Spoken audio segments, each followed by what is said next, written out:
Oh, this will be a reading, second reading actually, of Jewella Crossing.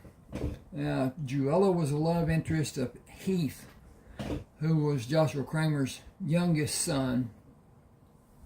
And they have traveled through the different states coming from the Ohio Territory, or Indiana Territory. And he has land grants that were given by the Spanish Dons when he was in the service to them when in the war with Napoleon. At any rate, they have passed the Red River, have gone down. I think they're above the Sabine, and so at any rate, he's talking to Calvert and William about what to do after they unhitch the team of mules from the wagon, all the teams of the mules from the wagons. At any rate, he's talking to Calvert and William, and if you read the first portion, which I will leave a short that will have the text to say about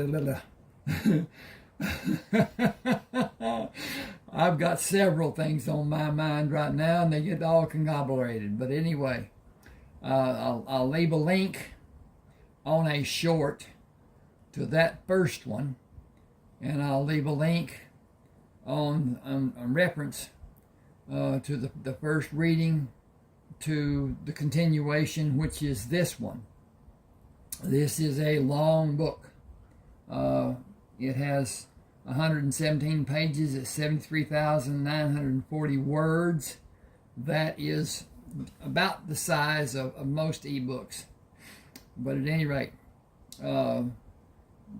this is the third portion of the life of Joshua Crammer, from Joshua to Joshua's Way, and now to Jewella Crossing. I named it after two streets in Shreveport, Louisiana, Hearn Avenue and Jewella Street. And so Jewella's name is Jewella Hearn. And at any rate, after this, secession really isn't that important, but the lives of Cullen Allen and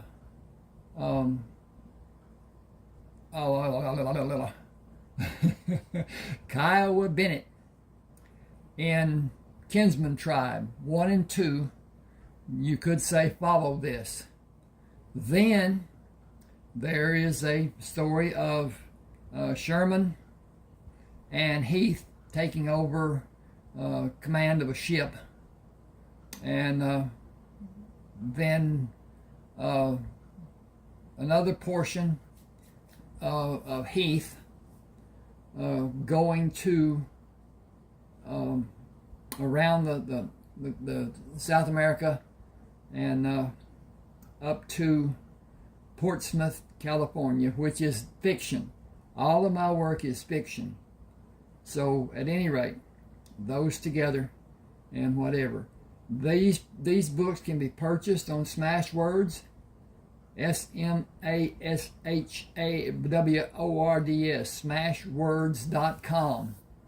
They can be purchased from me if you like, with an email, and I will send a attachment with an email that you can download and have on your reader, your computer, your tablet, whatever, telephone, and whatever. But at any rate, you can see my email address at the bottom of this, ron7560444 at yahoo.com. Send me an email, and we'll figure out a payment schedule and whatever, and what we can do. At any rate, this is Joshua talking. According to my calculations and the coordinates on the land grant plat, this is the land of our new home. We need everyone to refrain from any unnecessary movement and be as quiet as possible until we locate the people the outlaws are holding. It is going to be nip and tuck, but we are going to do it from ambush or hit and run. It is the only way to rid the land of the vermin and not harm innocent people. Tomorrow you will come on foot with the main body and scout as a team. When the camp is secured, we will discuss what is to be done. We must use extreme care and not alert the criminal element. That is the most important aspect of what is about to happen. I know you're tired, but this is an unusual circumstance. We are short on able bodies, as extra guards have been posted, using a greater perimeter than usual. We are not able to diminish the usual noises our people make. Small parties are armed and ready to meet anyone who might attack us. I want the two of you to go with Eli's party if the alarm is sounded. We will stay here and on the land adjoining this parcel on either side. It is the land I purchased from the man we met near the Hope trading post. I need you to help with removing the cages, especially the small swine, goose, chicken, guinea fowl, and turkey cages. You know how to get them out without harming the birds' feet and how to keep the animals quiet. After the crates are removed from the wagons, please remove the tables from the sides of the wagons and assist in putting them together. We will make permanent pegs to hold them together at a later time. Continue with those you've been using, even though some of them have become worn and loose fitting. The pegs. I should say that, I guess. Continue with those pegs. I'm going to put that in here. P-E-G. Continue with those pegs you have been using, even though some of them have become worn and loose fitting. They will serve us until we have time to replace them. Remember, each of the 8 tables will stand on the seat edge and legs, should you need to use one as a shield. Turn it up with the legs turned inward and it will be less likely to cause harm should someone push it over on you. The legs will contact the ground first and will cause a pause in the table being righted. It will give you a small amount of time to formulate a plan. The person's feet and legs will be visible to you if you have lowered yourself to the ground. You will have ample time to fire on 1 or 2 attackers before they can get into position after pushing the table over. You might be able to use a knife or tomahawk because the seat is set in almost in line with the tabletop. I got a laptop here. That would be unusual, wouldn't it? It will keep you hidden from someone who is still standing after pushing the table over. The person will expect you to be hurt by the table and should be surprised. Keep in mind the Spanish word for table is mesa. It might be needed if you're trying to keep an enemy gaining a favorable position. Not tired. William, I know that is not true. You and Calvert have been busy all day. Jimenez told us you was going after dark. I admire to go along. Calvert said, me too, sir. I'd be insisting if and I believe you'd listen. I assure you're going to find more than one of them men you've been worrying over at the house tonight. I was sore afraid you's going to need help with all them men's. I wants to be there near about much as you do. You two absolutely delight me. I have such wonderful people, and you two are even more exceptional in some ways. You are in a class all by yourselves. My first question would be to ask an explanation of your sureness of what will be found at the house, as I am confident you are sure. Calvert smiled as a beautiful man of a child. We seen a lot of tracks on the road and leading up the lane toward the house. They was all made by 5 horses. They was coming and going, and only 5 sets of tracks. Master Joshua, I ain't wanting to go again your wishes, and I ain't never. But I gonna be sore tempted if and you says no. Me and William, we done talked on it, and we got us a plan to get 'em out of the house and where we can lay hands on 'em all at once. We got a plan to get more of them men's tomorrow if and you allow us telling you how. Joshua smiled. Please tell me both plans.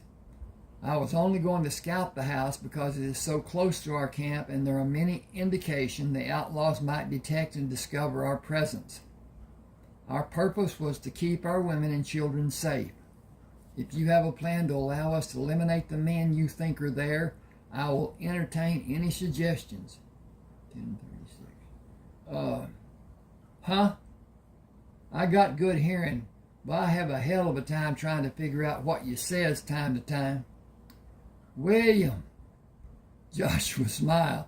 Tell me your plans. The plan for tonight and tomorrow's plan. I would love to hear what you two have concocted. William asked, do you just make up words so I be struck dumb, or they be real words, and does they mean something? They mean something, and we will get into their meaning and their use later. Now, please go on with your first plan. We will talk about it. Afterward, I will hear the plan for tomorrow. Well, we was wondering about getting a wagon load of some of the girls and drive it plumb up to the door. Near about full moon tonight. Me and Calvert can scout the house to see if they be watching and come back to you and t'others. We can see to lead the team right up to the house. The girls don't need to worry none about the team. We set the break and all our men be hiding when them men come out from the house. Leave the girls all have a bottle and call the men out to see the girls, and all of them get a snort. When they's getting a drink, they get got fast with no noise. Joshua asked, where did you plan for everyone to be hidden? Some in the wagon, and some standing bent over out of sight at the back of the wagon. Leave the ties loose and off on the side the girl stands on. Have the girls spread out for room so as we can move in. Some folks push and pull the canvas from t'other side and we jump 'em. Could be a couple of us on both sides of the house. Wouldn't want to get in each other's way, but be plenty enough so as we be able to get them all to once. Got to think what to do if when the women folks comes out of the house with the men's. We sneak up first and see if and all be right for what we is doing. Stand on the sides of the house if and it be all right. And t'others and the girls would know to come on. If and something be wrong, we go down to the wagon and see what else can be did.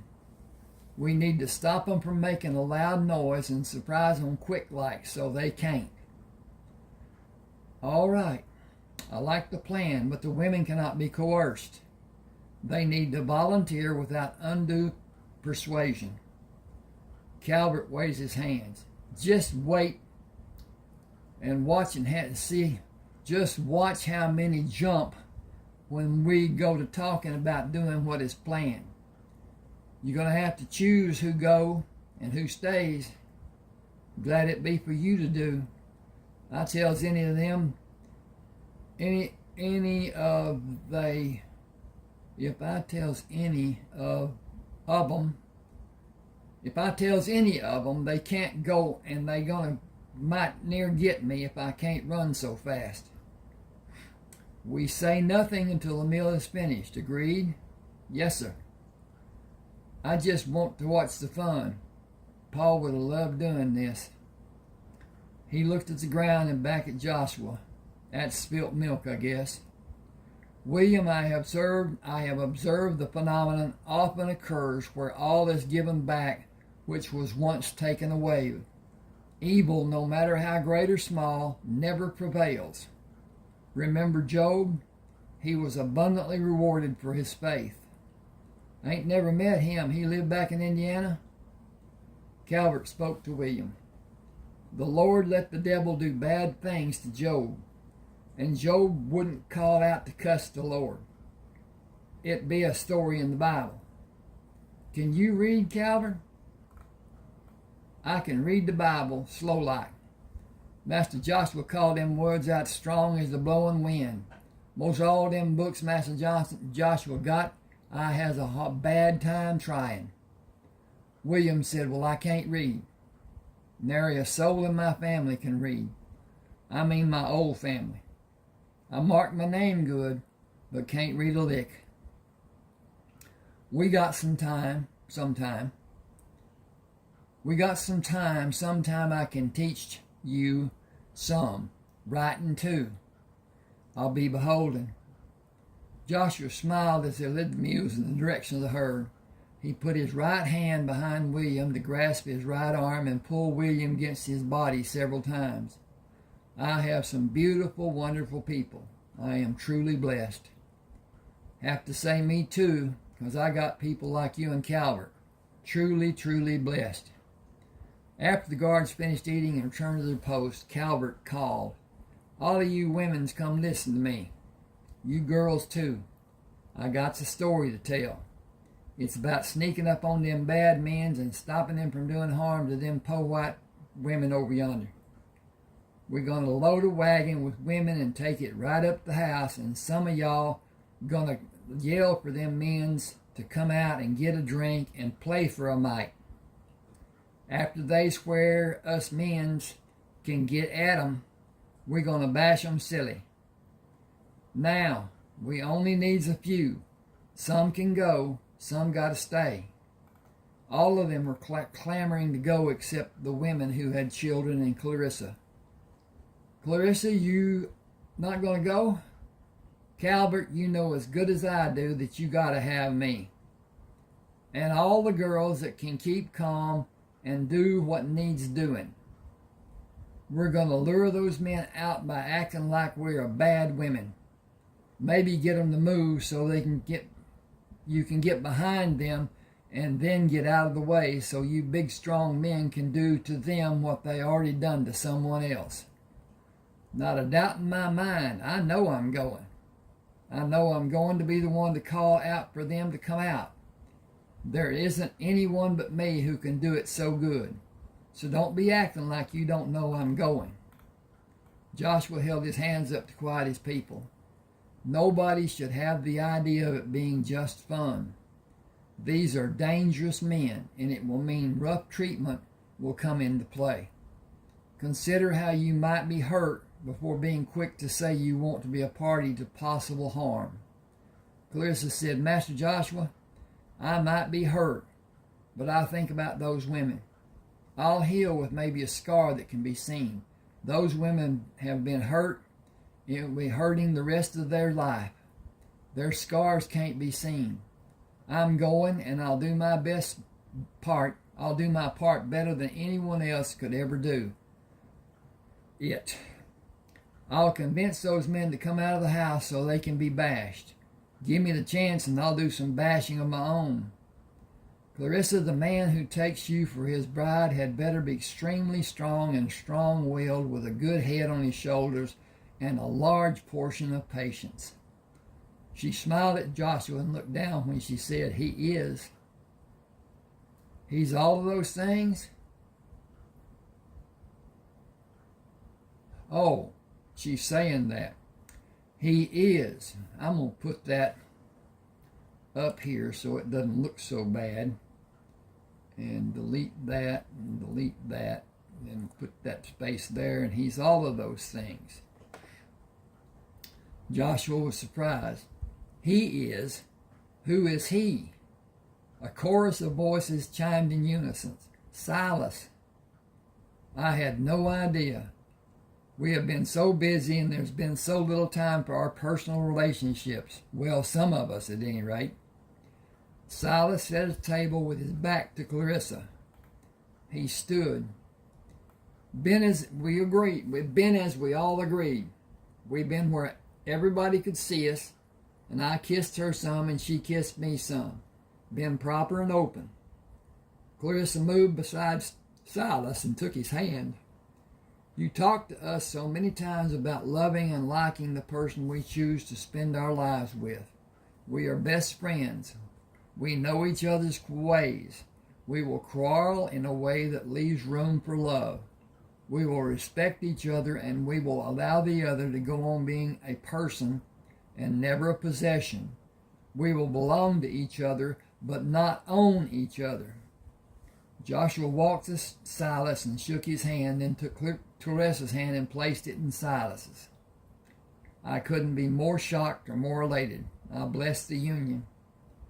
He held their joined hands up for everyone to see. People of my heart, I give you our latest married couple, Silas and Clarissa.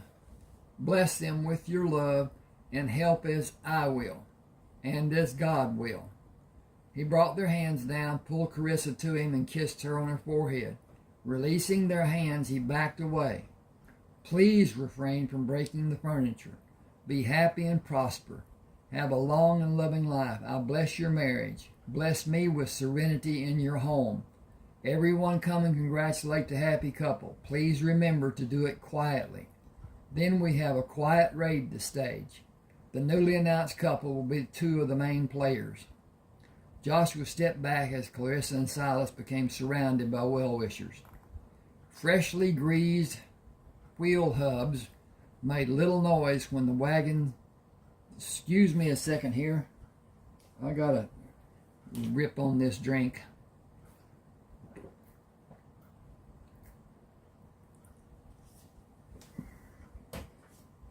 I enjoyed writing this. I enjoyed producing it. It is published on Smashwords, as I said. You can find it under the name Jewella Crossing, and it will go to my page. The best part about Smashwords is you will have a personal page, and you'll have a personal library on that page. Any book you buy on Smashwords will be in your library. And when you need another book from that, you've already paid for it. All you got to do is go on your library, click on that book, and have it sent to you on an email as an attachment. And as long as Smashwords exists, and they've partnered with Draft to Digital. Draft to Digital doesn't treat us very well. They kind of like Amazon. But at any rate, that's the way it is. Or if you purchase a book from me, you can use Zeal. Most banks, I believe, have it now. It's a transference of funds like a check would be. The problem is, it's just like a check. You write a check to somebody you don't know and it's cashed, there's nothing you can do. If you don't stop it, and that's going to cost money, if you don't stop it before it's cashed, then it's done. Zeal is the same way, and Zeal is instantaneous. Once you click on send, it's gone, and it goes into another person's account on from the attached email. That's an announcement. It's not an actual transfer, but it's an announcement of electronic transfer, and it is done in that manner. That's what we're coming to, folks. Digital banking. And well, the pennies have already succumbed. And I believe if they look around, some of the other nations, such as the Philippines, have paper instead of coins in the smaller denominations. And most of the pesos in it goes up and down. It's the market. It's just like the metals and whatever, precious metals and whatever. Silver is thought to be on the rise and continue, and may reach $50 this year. That $50 is for melt. That $50 is spot. And if you understand it or not, I don't really. But at any rate, there's one company that controls, but they have to continue buying to keep their inventory, I guess you'd say. I don't know about that and whatever. But it's a process. And when the Hunt brothers tried, I think it was Hunt brothers, anyway, the brothers, two brothers, tried to corner the market on silver. What they did, they borrowed a large amount. Well, with the large amount being purchased, the price falls because the demand being what it is. Then, after the price falls and they don't purchase anymore, it comes back up. As it starts coming up, they purchase more. That knocks the price again. At any rate, supply and demand is the reason silver and gold go up and down. Now, gold is less controlled than what silver is, but at any rate, I'm going to get back to this, and hope you enjoy it. Give me a like. That means so much. Subscribe to my channel. I didn't even think about that. Subscribe to the channel. It doesn't affect your equipment whatsoever. It's all on YouTube. The subscriptions, the comments, everything does not go on your equipment. It does not slow your computer, does not slow your phone, does not slow anything until you pull up YouTube. Then it's all there. You can have 1 million subscriptions if you want, if you can do it, if you have time and whatever. But those 1 million subscriptions are on YouTube. They're not on your equipment. So some people are afraid they're going to get too many, and it will slow their reader or their phone, their computer, their whatever. It will not, because it's all on YouTube. And YouTube is the server. And that's the reason that it's like it is. I get paid a pittance. I mean a pittance. If you watched the ads that are done through this video and the other videos. And I have not said, I should have, I guess. I have 30 ebooks published.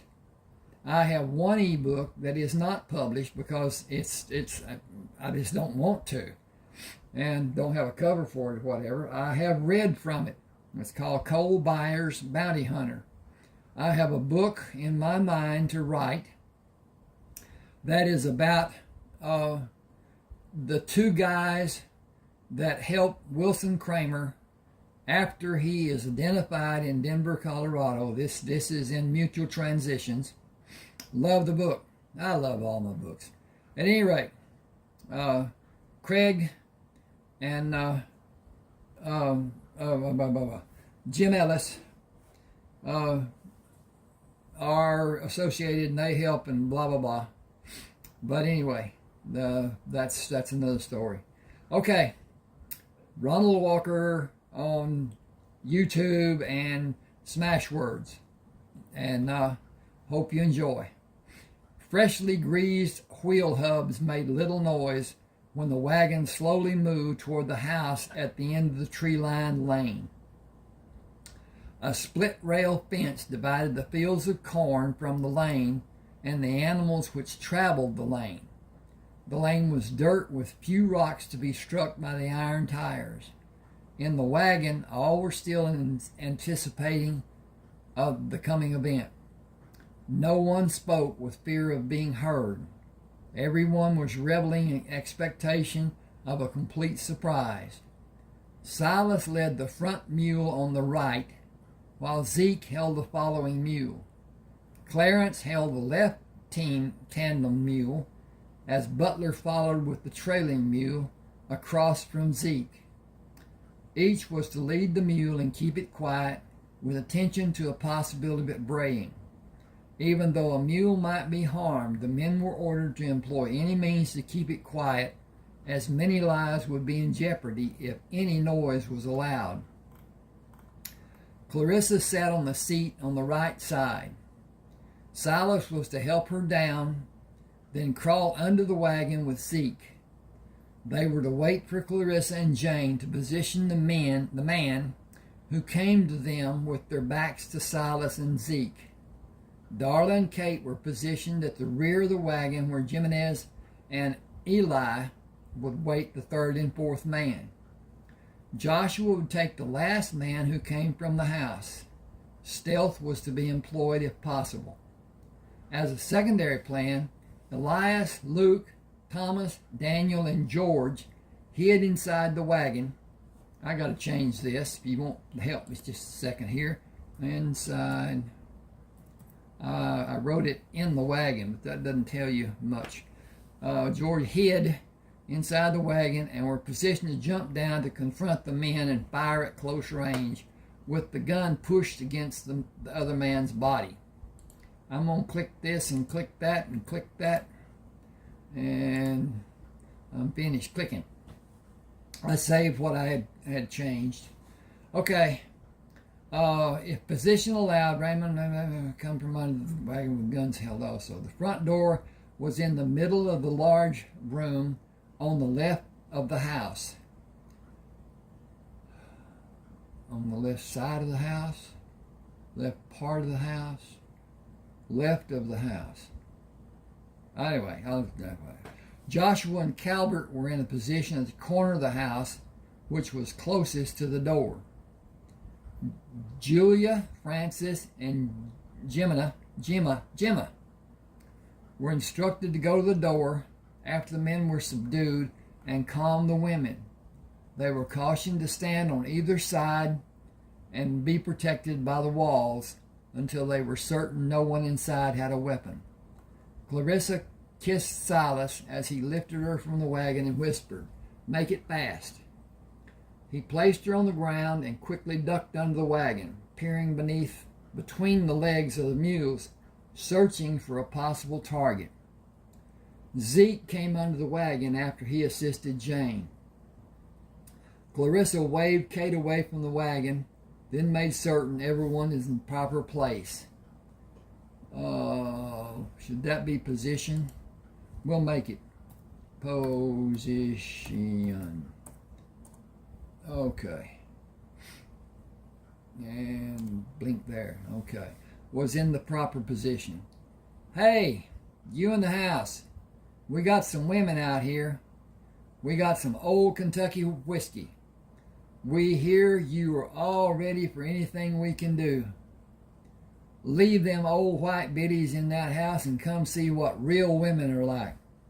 We know ways that can please you a lot more than old white biddies ever can. We guarantee your satisfaction. Come on if you want a good time. The first man stepped down from the stoop holding a gun in his right hand. Clarissa chided him. We hadn't planned on you using that rod, but you can sure use your other one. Midnight glistened on the bottle when she held it high to let him see the amber liquid. It's going to take more than one man to satisfy all of us coming out here. Are you all a little bashful? Don't worry nothing about those white women. They ain't got nothing like we do. If you got money, come and get it. Standing at the side of the house nearest the door, Joshua heard the men talking. They's got liquor. Liquor or no, 'tain't safe. What you think ain't safe? It's them women we was told about up from the settlement down south, and they's got liquor. We got money, and I ain't had a drink for so long I can't remember when. The first man leaving the house was pushed aside, tripped and sprawled on the ground as the other four rushed by him to possess the liquor Clarissa and the others held high above their heads. She stepped back to make the other girls more visible. We all have a bottle. Don't be greedy, and for God's sake, don't break nothing. She held the bottle out to the fourth man as the first three made their way to the girls on the left side near the rear of the wagon. They each held a bottle out, offering it to the man coming toward them.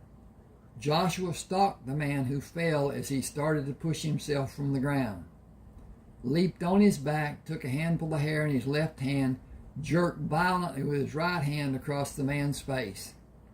Joshua's movement and the crack of the man's neck alerted the others that all was not right. Silas threw his right arm around the neck of the man standing in front of Clarissa. He bore down with his weight as he locked his hands together, pulling the man in a half circle, ran the head he held into the side of the wagon with a vicious crack. Jimenez looped his arm around the body of the man standing with Kate. He brought the smaller man off the ground and bore down with all his strength. Bones shattered when air and life left the man. From behind, Zeke brought his fingers around opposite sides of the smaller man's neck and crushed the flesh front to back. Larynx and trachea flattened against neck bones as life exuded from the man. Darla was pushed aside as the man with her dropped the bottle and ran. His thought to flee, escape death, and be lost in the night ended as William crashed into him. William followed the manner of Silas and ran the man standing upright into the wagon wheel. He compressed locks of hair in his right hand and violently pushed the man's head down to crush the man's skull into the iron tire, which circled the wagon wheel. Excuse me just a minute, I need to check on some stuff I had not checked on. There you good. Okay, dookie. Joshua surveyed the scene. Satisfied that the men had all been dealt with, he called to the people in the house. We are friendly and mean you no harm. Calm yourselves. The crisis is over and the men who came outside have been disabled. We are farmers and have the ground joining this place. You are safe now. We need you to come out so we can all be safe. Have no fear. Nothing more will happen tonight if no one threatens harm to my people. Please, come out so we can see each other. Are these the only men who are here? Yes, that's all of them. How do you know we won't hurt us if you come out? If we intended to hurt you, would we need to come outside? Would we need you to come outside when we have plenty of people to come inside and bring you out? I'm coming out. I don't want to be alive to see my kids hurt no more. I'll die first. All alerted to possible danger, Joshua used a hand sign to move his people to safety. He waved the girls who were at the front of the house to opposite sides of the house and stood alone as the woman came down from the stoop. She had been badly beaten.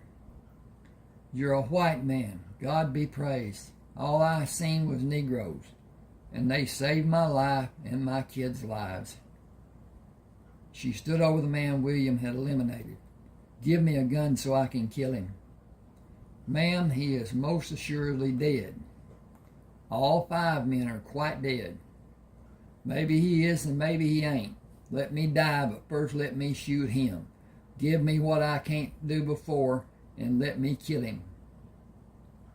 Ma'am, nothing will give me greater pleasure, but we need all these men to set a trap for the men holding the other women, and we cannot risk alerting anyone with the noise of a gunshot will make. How do you know about us, and how come these men ain't killed all of you like they done our men? We were able to learn about these men and what happened from Mr. Gates and Mr. Dawes. Our men scouted this house and the other house to count the men inside them. Gates and Dawes, them's the ones what hightailed it out of here and left us to these bastards. Girls, you can come out now. It's okay, it's done, it's safe. Arm in arm, 2 young women came from the house, each bloody and bruised. These are my girls. Jeanette is 22 and Althea is 18. She pointed to the dead man. He killed Patsy. She was just 12. Shot her when she tried to stop him from doing evil to Althea. Clarissa put her arms around Althea and held her as she sobbed. Jeanette stood with her arms folded across her body, pitifully staring at the ground. They hurt Jeanette. They all beat on her before she stopped fighting. Althea fought and fought even till they all came up. Even till y'all came up. They hit her and hit her and hit her.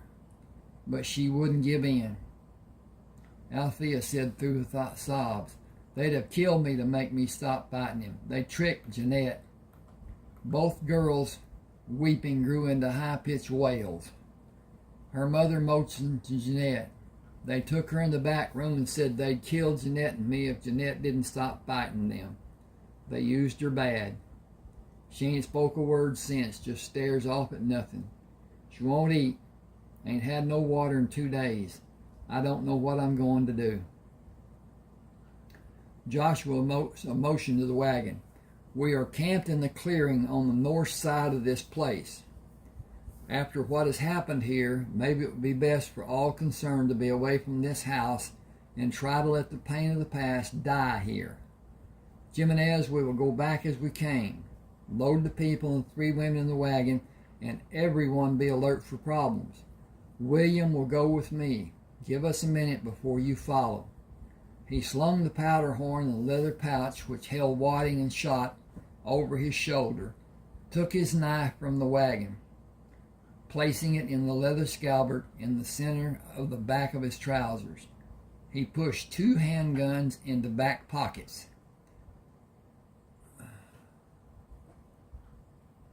Hang on just a second. Okay, that just shouldn't be there. That's all it is. Okay, into his back pockets. A gun into each pocket Elsa had sewn on each side of his trousers, and the 5th into the front of his trousers. The tomahawk he carried in his left hand and a long gun in his right. William, are you prepared to go? Got everything I need in place. People climbed in the wagon as Jimenez told them, except Jeanette. She remained standing, her head down with her arms folded across her body. Jimenez turned to the mother. Pardon me, Miss Ma'am. I don't know your name. Oh, it's Wilma Jeffers. Mrs. Jeffers, ain't fitting for a man of color to lay a hand on a white woman. If'n you'd tell me to get Miss Janet into the wagon, I'd be most happy to do it for you. Why, I'd be thankful if you would. Please, Mr. Jimenez, would you help my daughter onto this seat? I'm going to hand her up there. If you could kind of steady her when I do, it'd be a help. He moved to Jeanette, who did not acknowledge him or protest when he lifted her from the ground. As he moved with her to the wagon, he bent and placed his left hand under her legs and hoisted her into the air while he held her right arm in his left hand. He stepped up to the wagon and pushed her into the seat of the wagon. She leaned her head against the canvas over the front bow and did not speak when he said, "Gonna be all right, Miss Jeanette. You'll see." He took a position between Silas and Zeke as they were in place to lead the mules. Everyone keep still like you've done coming over here. They still danger, and we got to be alert for it. So we're going to go slow and quiet as we can. People be worrying about us. No need to keep them worrying no longer. Quiet now. Let's go. He cuffed the lead wagon on its hind leg to start the wagon. Clara spoke sternly as Sherman ran to meet Joshua. You children stay here and wait till the mules are unhitched. It's late and they're not used to being out of the herd this time of night. We all gonna hear the story, but it ain't safe with them mules. Jimenez cautioned the people in the wagon. Stay in the wagon till these mules is unhitched. He took William's gun. Miss Jeanette gonna need help getting down. Would you mind to help her? It'd be more fitting if you does it. William held his hand out to Jeanette, but received no response. Ma'am, if you take my hand, I can help you down. Joshua gave his long gun to Zeke and held Sherman out to Jeanette. This is my son, Sherman. In a few months, he will be 5 years old. He lost his mother last month. Would you be so kind and hold him? He needs the comfort of a woman's touch. She smiled and reached out to Sherman. Tears flowed from her eyes. She continued leaning out to touch Sherman as Joshua slowly eased him away. Take her arm in your left hand and place your right hand under her legs. Pick her up with your right hand. I will help you bring her over. As she stood on the ground, Joshua pushed Sherman into her arms. She looked at Joshua, then back at Sherman. He touched her cheek. Why are you crying? Is it because you fell and hurt your face? I fell and hurt my face one time. Mommy kissed it better. And Clara and May and Lily. His face lit up as he located Clarissa. Clarissa said it was hurt bad and she would need to kiss it over and over so it would get better. Can someone kiss yours over and over till it gets better? Through bruised lips she slurred. I don't have anyone who would want to kiss me. He swung his head around to Joshua. Papa, is she going to stay with us? Joshua nodded his head. Yes, she is.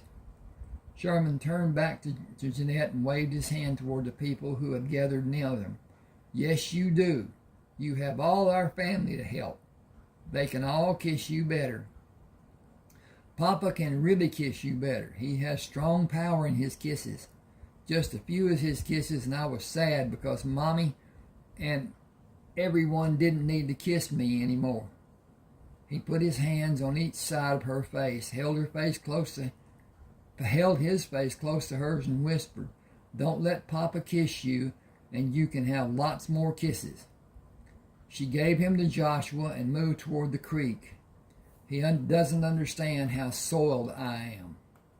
He nudged Clarissa. Will you please go with her? I will. All you girls come with us.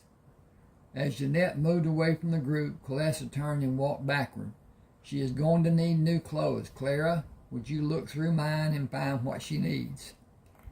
My things won't fit Miss Jeffers or Miss Althea. They're too short. I don't think my dress is going to reach the ground on Miss Jeanette. Excuse me.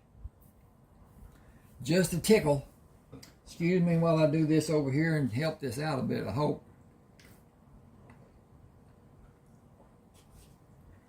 Darla, bring some soap and towels, please. Thank you. Jeanette stood in the pool with water almost up to her shoulders as Clarissa and the other girls reached the edge of the water. They gathered the hem of their dresses and walked into the pool.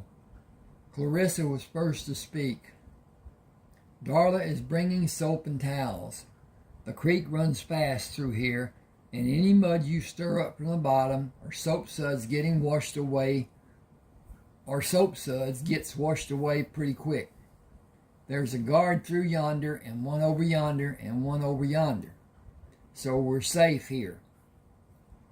None of the men... Whoa! Don't have no dinkums on it. And it needs them. None of the men will come to the creek until we're finished. You can take your dress off. Clara will bring you one of mine. I think it'll be too short, but we can put a hem on it tomorrow. Jeanette sobbed. Why are you all being so nice when you know what's happened? I'm dirty. I'm defiled. I'm ruined. I wish I was dead. God, I wish I was dead. Wilma and Althea came into the water. Wilma stood in water up to her chin, but still could not reach Jeanette. You thought they was going to kill us, and you saved our lives. That doesn't change how filthy I am. Nothing can ever change that. Nothing until I'm dead. Sherman spoke from behind Clarissa. I don't want you to die. Mommy died and I was sad. I want you to stay with me and never go away. Will you please stay with me? Clarissa got married today and she only kisses Silas now. They won't live with us anymore and I feel like crying. But I don't want to cry. I don't want you to cry, so I won't cry. Papa said you could stay with us. Will you please stay with us? She covered her face with her wet hands and sobbed as Frances left the water and walked away from the pool with Sherman in her arms. As sunlight broke in the east, 5 lifeless bodies were seated against trees facing the large clearing. Their hands were tied behind the tree, holding the bodies upright against the trees. Thin green tree branches placed under their chin held their heads erect to allow the illusion of consciousness. 11 men sat on horses on the hill overlooking the clearing. Wilma volunteered to ride before daylight to warn them of Joshua's intention to execute the men at noon. She told how they were lured from the house and clubbed to the ground before being brought to the clearing. They pulled her from the horse and tied her hands around a porch column with her legs hanging over the edge of the porch. William and Calvert climbed down the ladder from the hayloft after the group of men rode out of the barn. They stood in the shadow and watched the 2 men who were left to guard Wilma. Joseph and Daniel stayed in the loft to fire on the men who might return. They would carry out the orders to save Wilma at all costs. Joshua, Zeke, Silas, Luke, Ezra, Spencer, Nehemiah, George, Clarence, Thomas, Butler, Raymond, Robert, Bert, and Quentin waited inside the darkness of the trees as the men on the hill argued about what they should do. It might be a trap, and why'd they let that woman come warn us? She told us she was afraid of them darkies. She told them she was going back to the house to get her Bible. You know how women set store such things as that. Anyway, there's only 6 them darky farmers, and we seen them when they went back to the women for to eat. They ain't even got no guns with them. They think they got us all tied up down here. We're going to surprise the living hell out of them, out of a lot of them, when they come back. I still think it may be a trap. Trap or no, that's my brothers, and we're going to go get them, and the others. We're going to ease down on this hill, and some of y'all keep lookout for them farmers coming back, whilst we get them free. We're going to kill every man, woman, and child when we find them. No fooling around. Kill them stone cold dead. You ain't got no use for them. Let's go. Earlier, Joshua told his men to number themselves as a line and count the oncoming men to find the coinciding number as the target with him at the center of the count. I will hand signal each of you to my right and left what the number my man will be. You each signal the opposite person what your number is to be. Just use one hand and keep your gun pointed down. The man being signaled, count the fingers you are flashed and wait for the final flat hand signal before you start signing your number. Everybody, if you can see to do it, count every man's signals so there are no mistakes. Aim as close to the center of the whole target as possible. We each have 2 charged long guns. Have the hammer cocked and ready to fire with the barrel pointed toward your intended target. Be ready before your target is ready. We each have 2 handguns. Be purposeful and remain calm. If there's a mistake, let it be theirs and not ours. Aim tight and there will be no misses. The trap is set. Wait for an indication from me before you do anything. Use the cover of the tree for a shield, but do not rest the gun on or against the tree, as it will restrict any movement you may want to make in adjusting for another target. These are not men. They have committed acts of an inhumane nature and cannot be considered to be men. They have already proven their savagery, and they will kill just because it is their nature, not for self-preservation or defense, only due to uncaring meanness. Expect no favor, for they will give none. Kill them as you would a rabid animal. These men are more cunning and more dangerous. Hang with me just a second. I got to check again. Stand up and get whatever and see what's what. And we're doing okay, I reckon. Yes, okay. I think my last time I used this phone, I had a cover on it. I think it got a little hot. So I've got the air conditioner turned down lower than it should be, and I've got a fan running overhead. So got all that and whatever. The light that I have on the Jewella crossing cover may be a purpose for it, but then again, may have been something else too. At any rate, it stopped before I was ready. Okay. Half of you come to my left and half to my right. Keep a small interval between the man on your left and on your right. Stay close enough to be heard by either one of them. I'm going to just get rid of that one because that doesn't need to be there. Stay close enough to be heard by either of them. Pass your message in a normal voice to be certain you are heard. If you hear a loudly spoken message that is not a number, the trap has been discovered and surprise is not needed. Keep your gun barrel out of sunlight to avoid showing yourself. Do not leave the protection of trees for any reason, even if you cannot get a clear shot. Let another take that man and you take another. Better to kill him twice than not at all. Take your positions, signal, and then do not move. The men came down the hill, spaced apart in single file. At any alarm, ready to flee and return to fight. Joshua did as he instructed the men and counted the number of men. He took the fifth man to keep some of his firepower in reserve and ease the problem of signals to be given. He flashed the hand signals right and left and prepared to fire as the men moved toward the bound men on the ground. As the fifth man came into view directly in front of Joshua, he fired. A crescendo of firing followed his shot.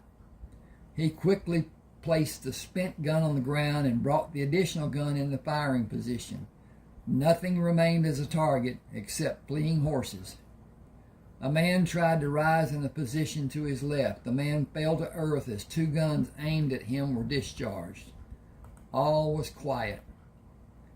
Zeke, Silas, take your positions. Everyone, watch your man for any movement. Shoot only if it is safe. Otherwise, sing out and we will decide who shoots. Zeke moved around the left in a flanking action as Silas moved to the right.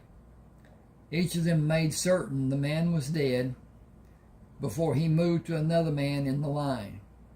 Silas called, "Live one here." He pointed the handgun at the man and fired, then switched guns and moved to the next man. He and Zeke met at the sixth man, whose eyes were open and moving. Zeke shot him. "Didn't want you to have to clean 3 guns tonight." He turned and signaled Jimenez to bring the wagon down from the hill where it had been concealed. The last of the dirt was being spread over the grave as Wilma, Calvert, William, Joseph, and Daniel came down the hill to the grave sites. Joshua spoke to Wilma.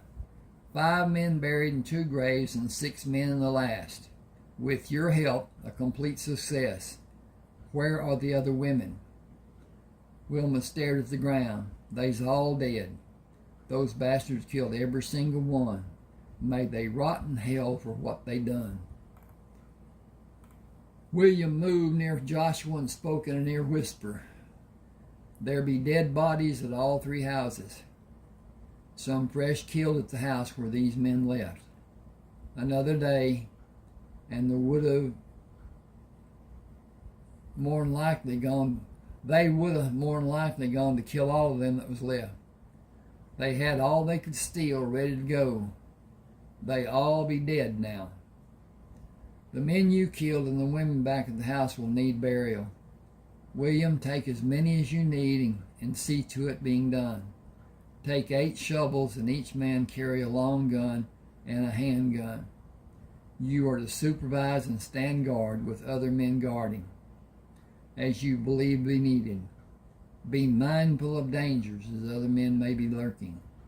Scout the area, and if need is such, come to the camp and finish tomorrow. I will take the younger men back with me. All of you listen to William and be careful. There is danger and there is a burial detail. Be quiet for the reverence and for safety. Sherman's usual greeting for Joshua was missing as the group returned to camp. The wagon stopped and Joshua and others got down to meet Deborah carrying Heath wrapped in a blanket. Lily followed with Jeremiah on her hip and Missy in tow. Missy dropped her hand and ran out to jump into Joshua's arms. They stopped when Deborah and Lily met them. Lily smiled at Joshua. I want to be out of earshot from Jeanette and Sherman.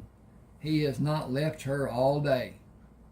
When she went to use the pot, he pulled the sheet off the line to be able to see her. At breakfast, she said she was not hungry, and he said if she didn't eat, he wouldn't either. They both ate. Same thing at lunch. He would only eat if she did. He would only drink if she did. He ain't been thirsty all day. He's sitting on her lap, and that's where he's been whenever she sat down. She sat at the table normal-like one time, and he made a fuss until she sat with her back to the tabletop, and he sat on her lap. He's had about 10 short naps, but not any lasted any time. He lets her sit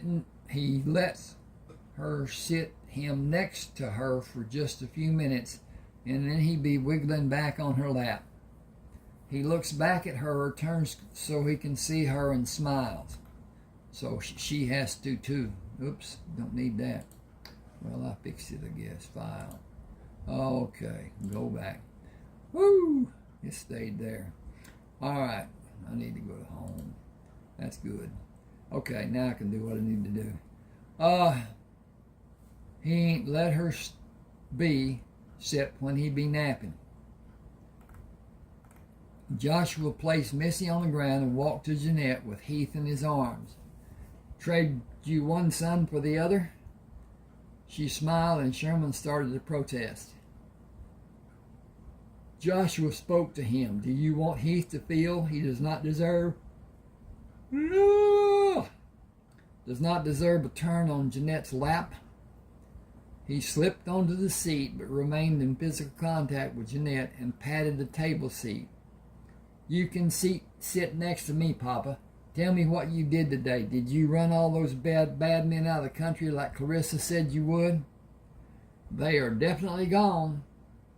I had information that you've both been busy keeping each other company. She smiled as much as her broken lips would allow.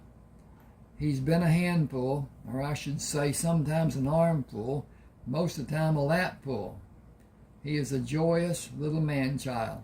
I can't talk very well. Please excuse me. That is quite all right. I am fairly certain the two mature men of this family will be able to keep the conversation running smoothly. She looked at him, searching his eyes. This family? You are part of my family now. Just another mouth to feed. Far more than that. Look what Sherman has done today. He wiggled. Look what I've done today. He looked at Jeanette, then at Joshua. Papa, what have I done today? You have totally usurped the time of a very beautiful young woman. He held his hand up to stop her protest. Yes, you are bruised, badly bruised, if that is what you're going to say. Remember, Sherman and I have the floor. Papa, we don't have no floor. I know, son. In parliamentary procedure, a person who is speaking is standing while the others are sitting. he is said to have the floor. As we two are now speaking, we are said to have the floor. Now look at me and give me your attention. You misspoke when you said we don't have no floor. To speak properly, you would say we do not have a floor. Not and no are both negatives, and we do not use two negatives in one sentence. May I speak to Jeanette, sir? Sherman turned his face up to smile at Jeanette. I'm a sir. I'm going to tell Clarissa I'm a sir. She's right over there, and I promise to come right back. He slipped to the ground and ran to Clarissa's open arms. I can take Heath if you like. If you like. He's not a burden, but he keeps nuzzling my shoulder. Is he hungry? I doubt it. Clara and Lily and Darcel keep his schedule fairly tight. As I was attempting to tell you, you are a valued member of my family. Although he has not let you out of his sight, your tending him gave freedom to several others. Look at me. He interrupted. I have looked at you. Believe me, I have. It's been difficult to concentrate today because I have longed to be near you all day. Because I wanted to kill myself last night? I asked myself that question. I cannot rule that out. But it is the contact with you which I have most desired.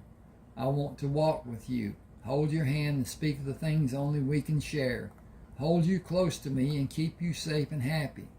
Have the assurance that you're with me. Use your intelligence as a sounding board and a source for advice. Have your strength to buoy mine. He stood when Sherman came to them, holding his hands out. Holding his hands out, she handed him Heath. Tears fell, and she wiped her eyes with her hands. He continued, if you want that too, come to me. It will require open arms and trust. I will not ask you for anything you are not able to give.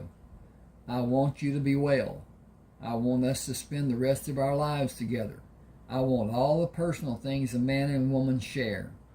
I want to know you as no other ever will. More than that, I want to play with you, as long as you and I can play. Sherman does not give himself freely as has with you. I am absolutely sure he has made his choice, and he is not wrong. Neither of us is wrong. Excuse me just a second. See what's what here with this being what it is, and it is okay. Okay. He brushed his fingers through Sherman's hair as he turned and walked in the direction of the creek. Handing Heath Darcel, he continued to the creek. Jeanette looked after Joshua as Sherman put his arms up to be picked up. She took his hands in hers. Your papa is going down to the creek. Would you like to walk down there with me to be with him? Are we always going to be with him, forever and ever? He has asked me to be. Good. He slipped his hands from hers, turned toward the creek, and held his hand out to her. With her hand in his, he looked up at her. Let's go, Mommy. Joshua saw her reflection in the still pool when she moved beside him. She leaned against him and put her arm around his waist. He drew his arms over her shoulders as Sherman wiggled between them and put his arms around each of their legs. I am terribly sore. You will be for a few days. It will be a bad memory, and it will last until you learn to live with it and drop the guilt. That is the harshest and hardest part. You must stop carrying the guilt. You are the same wonderful person that had everything to live for just a few weeks ago. You brought joy into so many lives, and you're so deserving all the blessings you're able to receive. He paused. I believe we knew each other in the life that was before we came to earth, and I believe we made a pact to find each other in this life. I believe we are perfect for each other. I can't be a wife. You can be close and give comfort without either of our sexual needs being satisfied. When you are healed and the memory is blunted, the desire will return. We will wait and give both of us time to want each other. There is no reason to rush. I have what I want. She moved closer to him. I have all I ever dreamed of having and more still. Sherman enjoyed being in this position and gently rocked his body between them. They stood in that position until they heard Clarissa come down the bank behind them. Hang on just a second, please. I've got to go up. Okay. Oh. Clarissa pulled Sherman into the air and brought him into her arms. Supper is ready. Turning, she hurried to the first table. Everybody, starting with Jimenez, moved down one place. Jimenez looked at her questioningly. You heard me. Scoot one place. We got a new mistress. All of you get real busy looking at your plates. I'll swat hell out of the first one I see looking up here. Jimenez moved down one place. He stood with his knees bent, took the tabletop in his left hand, and turned his body, offered his free hand to Jeanette. May I help you be seated, ma'am? She ignored her tears as she took his hand. Thank you, Jimenez. Thank all of you. As Jeanette and Joshua sat at the table, still holding Sherman in her right arm and seated on her hip, Clarissa felt Jeanette's left hand cover her own as she placed it on Jeanette's shoulder and leaned her body against Jeanette's back. Master Joshua, all of us, those who can be, are at your tables. Those that aren't wish they were. Will you bless us, please? Our eternal Heavenly Father. As the clearing where William and Calvert set up the night camp, Joshua explained the existence of the newest member of the Crammer family. William will be with us now. If anyone has a need, I assure you William will assist you. Please make him welcome, but remember to allow his personal life the chance to continue. On separate days, the swine... Oh, he stopped talking. Okay, I'm thinking there should be quotation marks there, but there's not because he's not talking anymore. On separate days, the swine carts were taken from the transport wagons, and while it was being cleaned, the animals were allowed to be free. Herd dogs were strategically posted with two guarding each of the food preparation areas. A very pregnant gilt approached the crowd of people and pushed her way through to gain Joshua's gentle hand strokes while he was speaking. He turned his attention to her. Well, hello, Gilda. Enjoying your freedom, I see. I hope you have no expectations of sleeping near me. I desire companionship, but you fall a bit short of desirable. Master Joshua, Clarissa called from the nearest. I'm going to change that a bit. Okay. So now they know. Clarissa called from the nearest cooking area. How do you know all them animals? Even call them by their name. Ain't another soul can get near most of them. That mean old black and brown bull nearly runs over the other men that try to do anything with him, if they don't have the dogs to help. I seen you the other day when you started after him. He puts that big old head down and watched you walk right up to him and scratched him. And scratched and scratched and scratched. I was scared for you at first. After you started scratching, I just stood and wondered, how come he stands for you and near about killed the other men? As with Gilda, I have spent time building a trust with the animals, and as to your next question, it has not happened quickly. I think it has been time well spent.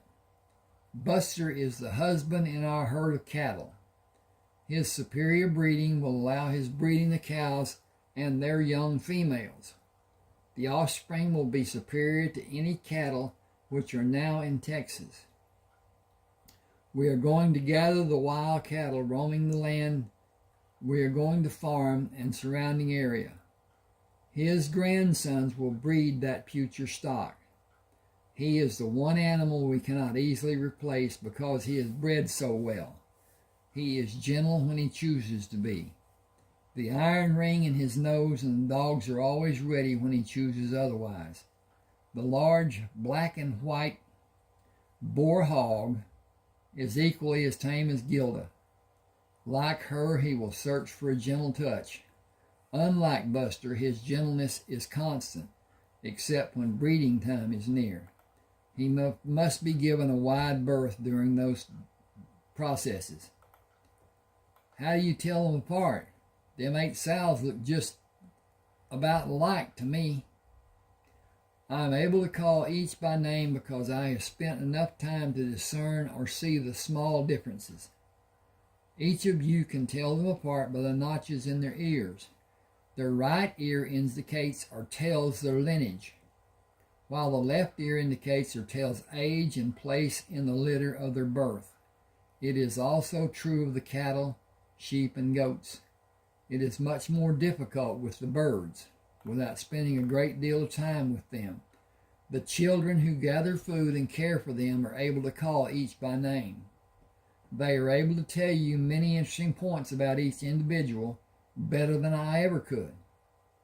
Melissa, who was Eli's daughter, asks, "Why does we find and feed small rocks to the birds?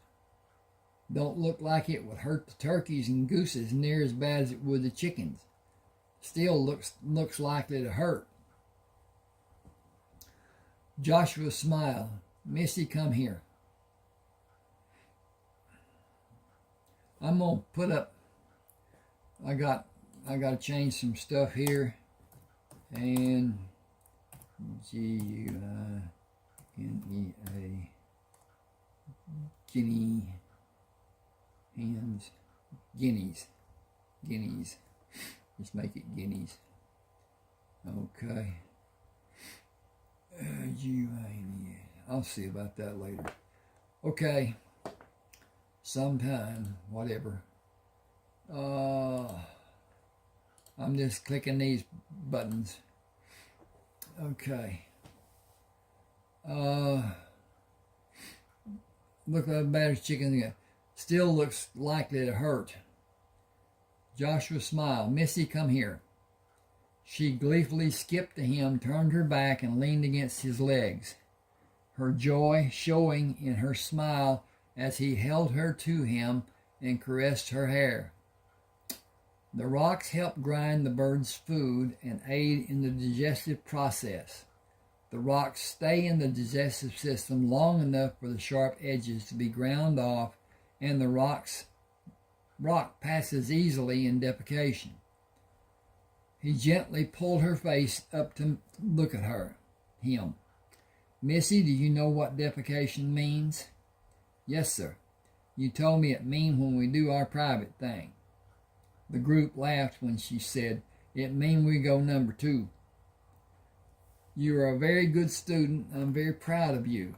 "I know. That brings me to a point which I have long awaited.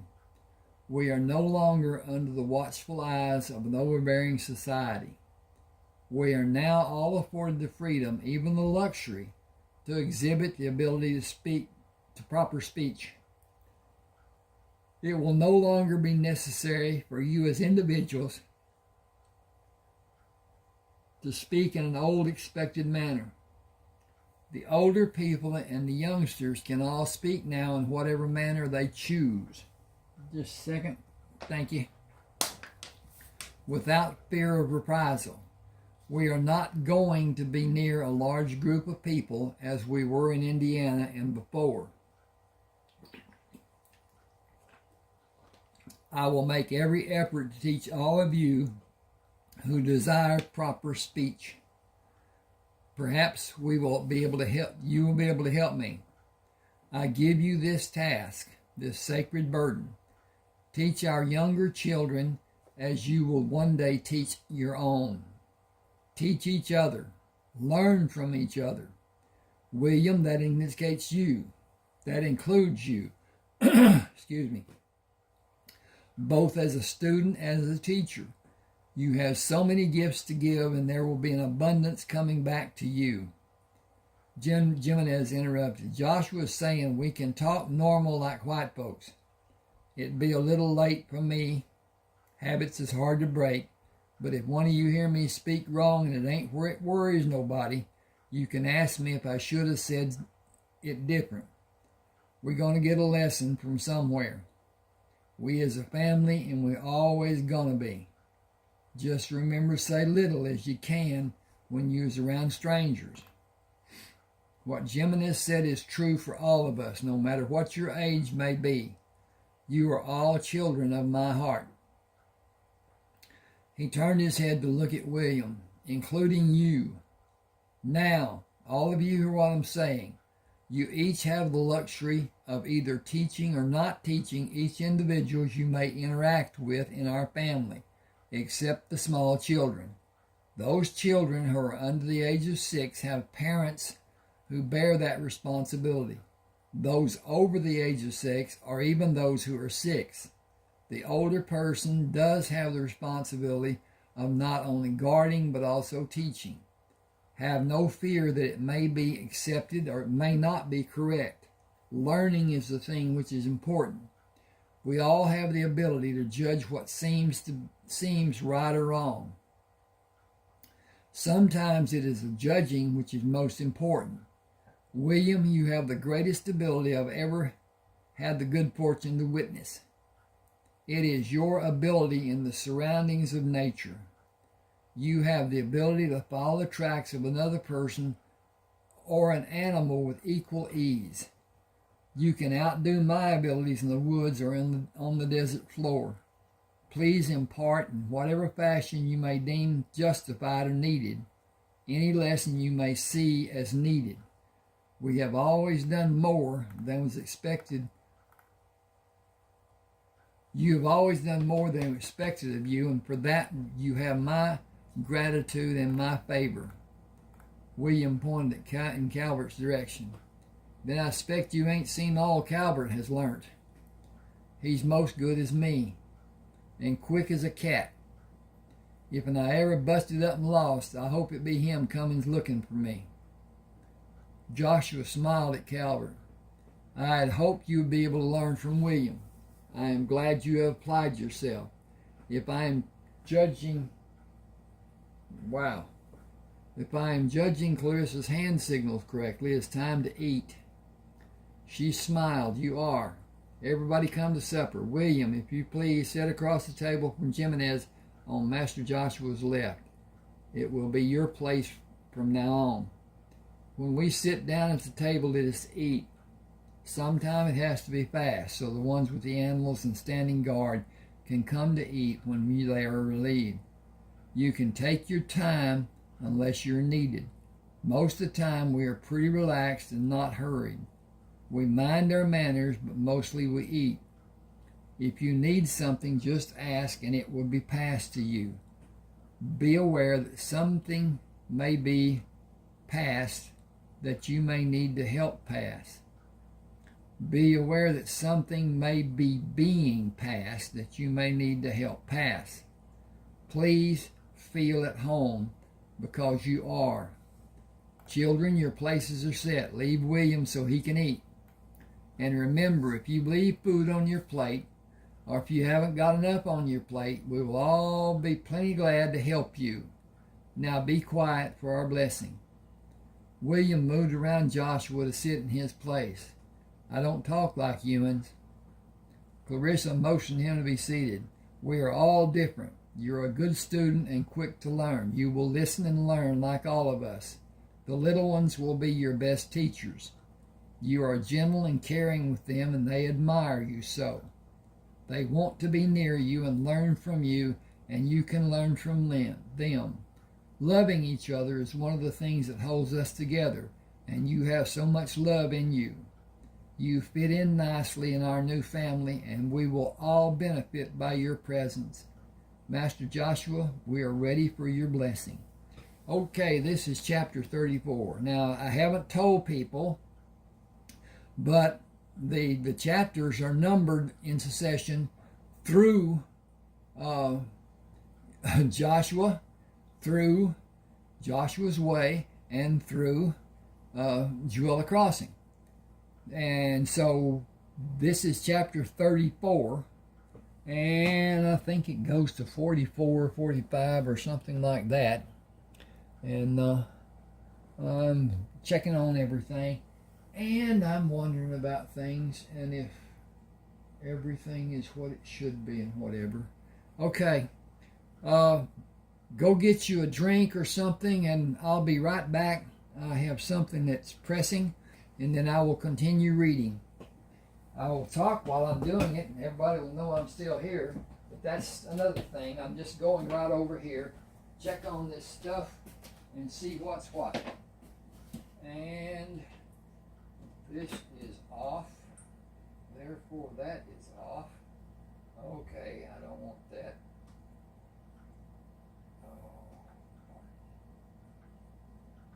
Okay. Alrighty.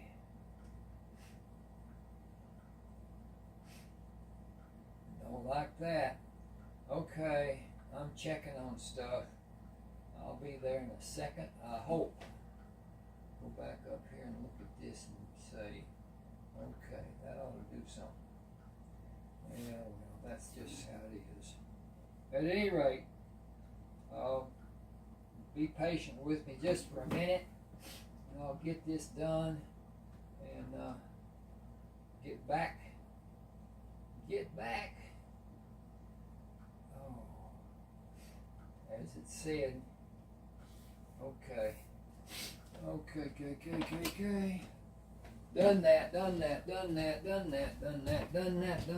Coming back over. We'll get back with this too. Hope you enjoyed the break. At any rate, I have some stuff going on, and I was just checking on it. Chapter 34. Structure breeds both efficiency and boredom, as the people of the Crammer clan were beginning to exhibit. Almost 2 years of performing the same labor was weighing heavily on all the people at Ward's Creek, as everyday life on the farm and performing the same tedious labor continued to be grueling and monotonous. Cross-cut sawed trees fell with regularity. A saw team of 4 men yielding 1 saw, and 3 teams with 2 men each working a saw brought the huge trees crashing to the ground. Axes and small saws cleaned the tree limbs from the downed trees, while 2-man saw teams cut the trees into random length logs to be dragged to the sawmill. Dull thuds of axes, slicing open logs, with the ringing of sledgehammers striking the wedges to produce split rails for fencing. The din of teamsters urging mules to get under the load or turning gee and haw as the logs emerged from the wooded area to be cut in sundry order. 4 mules hitched individually to a spar walked in the circle, turning the sets of gears which ran the belt connected to the radial saw of the mill. The operation was relatively quiet in comparison to the constant pull and backing of the 2 opposing mule teams moving the slide for the saw and the deafening whir of the saw cutting logs into timber and boards. The farm and the individual enterprises would be the mainstay of the Crammer family unit as the supply of trees became less plentiful and the logging operation required hauling from greater distance. The logging operation supplied the needed wood for all the different items which were produced at the Crammer farm, and also supplied the wood to construct the buildings on the Crammer farm. The main house was first to be constructed, with 6 rooms joining the spacious front room at ground level and 6 large rooms on the 2nd floor. A porch was built around the house and supported the cantilevering on 2 sides and the back of the house. A roofed veranda spanned the upper floor front of the house.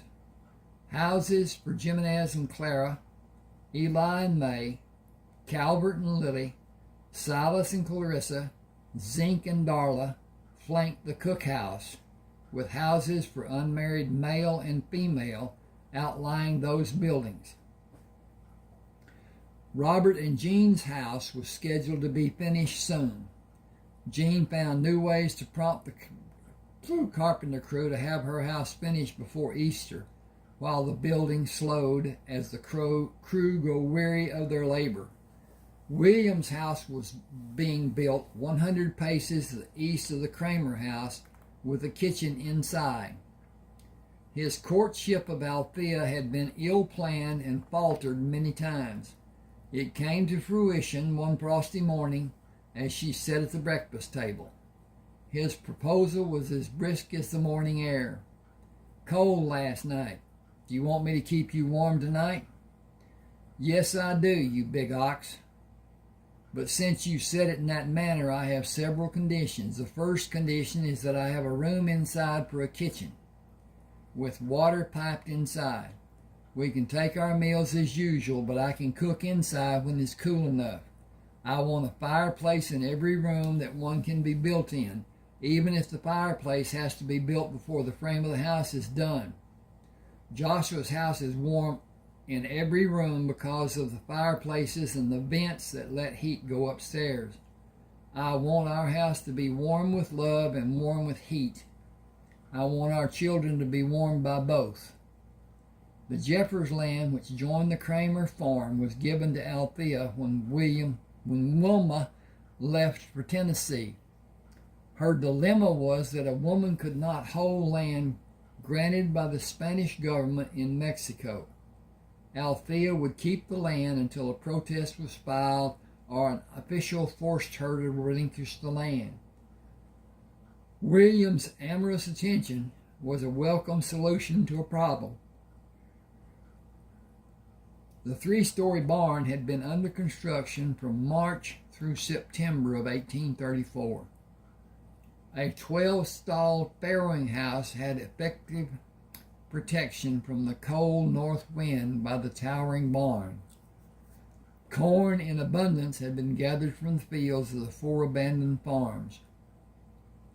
The 4 gardens were specialized, as each grew 2 or 3 varieties of vegetables, plus small amounts of the patron's favorites. The harvest of each had been planned as a communal sharing and was staged to allow time for each to be gathered. Aroma of vegetables, cooking for canning, wafted across the compound through the days and nights to keep pace with the harvest. The clay pots were ready, and beeswax sealed the lids, which were held in place with pressure from a harness of wire. Clay pots, wax, and wire were all produced by the members of the Crammer family. Ripening fruit from the trees Anton Gates planted became a quandary for anyone Missy could entreat to garner a prize for her, until Jimenez assigned people to gather the fruit to be canned or dried. The fruit trees were bare, and Missy found new ways to worry everyone for attention. Living was good for the Crammer clan until the novelty of newness became routine, and routine became old routine, and gradually grew to tedious, repeated labor. A party would have been in order in a diverse society, but the nearest people were many miles of difficult travel from the Crammer family. Joshua left the crosscut saw standing on one end against the tree as the 4-man crew of Joshua, Jimenez, Silas, and Zeke moved to the water bucket. They employed the standard contortions to loosen cramped muscles as they walked slowly. Excuse me a second here. I need to look. Yeah. Whoa. Did that stop? No, it's okay. Okay. I thought my recording was stopping. At any rate, the leather goods... Oh. This cutting should finish the load on the 12th wagon. We will soon have enough lumber to sell. The leather goods will bring a good price. I have no reason to believe the powder will not also. There are several partially broken horses. The young mules are only eating our profits. It will soon be time to make a discovery trip south of the bayou and try to locate someone who might be able to trade for or buy the things we have. We will take the horses and mules to sell on the first trip and take the wagons with the forged and manufactured items for sale to the local people or to a store or perhaps to a blacksmith. For the second trip, we will load all the wagons which do not have wood on them with the other items and use the older mules which we need to sell to pull half of the wagons. If the wagons are not sold, they will be double hitched to be pulled back to the farm by the younger mules. Eli has barrels and half barrels which can be sold. We will stuff any cracks and fill the wagon with corn to a few inches below the top of the sideboard. Then put the half barrels upside down and work them into the corn. Crowd them in and let them support the barrels we place on top of them. Fill those barrels with corn and just float the top of the barrel. That should be the cover. That should be the cover. Float the cover. Dink, dink, dink. Just float the cover of the barrel. The lids for the half barrels will be pushed on edge into the corn. We will be careful not to overload, as we will not have many places to carry extra axles other than the ones with a spare tongue under the wagon. I believe there will be a large demand for flour, and we can sell or trade small portions to individuals, and perhaps we will find a store to sell to at a later time. We have much that people want. Robert and his crew will have 8 or 9 wagons finished before we come back. That will give us a total of 26 or 27 wagons. We will sell most, if not all of them, if the price is right. Daniel and George and the carpentry crew will have been especially busy. Excuse me, I'm going to back up here. Daniel and George and the carpenter crew have been especially busy and built cabinets and doors that can be sold. There are 3 wagons loaded with doors and 5 loads of cabinets. A bridge over the river is being planned as it is needed. Our cuts which widen the streams Our cuts which widen the crossing of the streams allow us free passage, and we have little trouble crossing the river in the winter. But in the late spring and summer, the water level rises and it is better to have a bridge and not need to float our wagons. A safeguard to prevent logs floating into the bridge and harm it will be built. It needs to be done while the water level is down.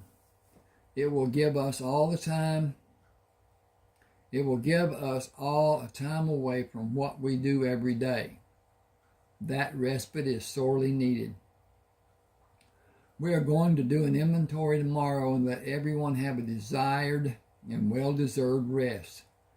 I realize it's impossible for some of our people to just relax, but we are all overworked and deserving of a short rest. We have accomplished quite a day. We have accomplished quite a lot today. Secure the tools and whatever needs to be picked up and end our workday. I want to talk to William's crew and see how the sawmill mules are holding up. Jimenez, I could stand a little company. Would you please bring 2 mounts and meet me at the grist mill? We will do a survey of our holdings. I'd purely love it. Who's going to walk over there with you? I must be more tired than I thought. I have become so secure here. Silas, would you mind walking over with me? I wouldn't mind, but there's a woman with long blonde hair that's likely to pull mine out if I go off with you and she don't know where you're gone. And Clarissa is likely to help her. I'll do what you want done, but please consider my hair. Joshua laughed. I had to look to see if Clarissa was speaking to me. You are absolutely correct. I should consider your hair. I should consider my wife and all my family members. I have become too content here. This past year and a half has given me such rich rewards, and I have been so content that I have lost an awareness of the possible danger. The woodsman's sharpness of senses, which I worked so diligently to develop, have dissipated rather than grown. I must reverse the process, for we going into the lair. When we are at the settlement to the south, let us gather all that is needed and sally forth to the awaiting damsels. Silas stared at Joshua. That's more words for me to learn than any time I can remember. Can you say them again when Clarissa and Jeanette can help me? I will do that and even more. I will tell you what they mean as we go to see those two lovelies and give you examples of use in a different context. What do that mean? Context. As a sample, the word mean. How many ways can it be used? I can think of 2 ways. Mean is a cruel, and mean is in telling what something tells. That telling is denotation. There are more meanings, such as the middle or being neither high nor low, but average. Also a description of a person's intention, what you are meaning to accomplish or trying to do. It is a manner of word usage that shows the context or meaning of the word or even the usage of the sentence. Silas pulled on Joshua's arms. There's a passel of wagons on the road up on the south hill. I see the canvas of 9. Nobody is supposed to be bringing grain to the mill. What should we do? Arm the men and ring the alarm. I doubt that someone would attack from a wagon, but we need to be ready. It is possible the wagons have men concealed inside. We will move toward the wagons and use the trees as cover.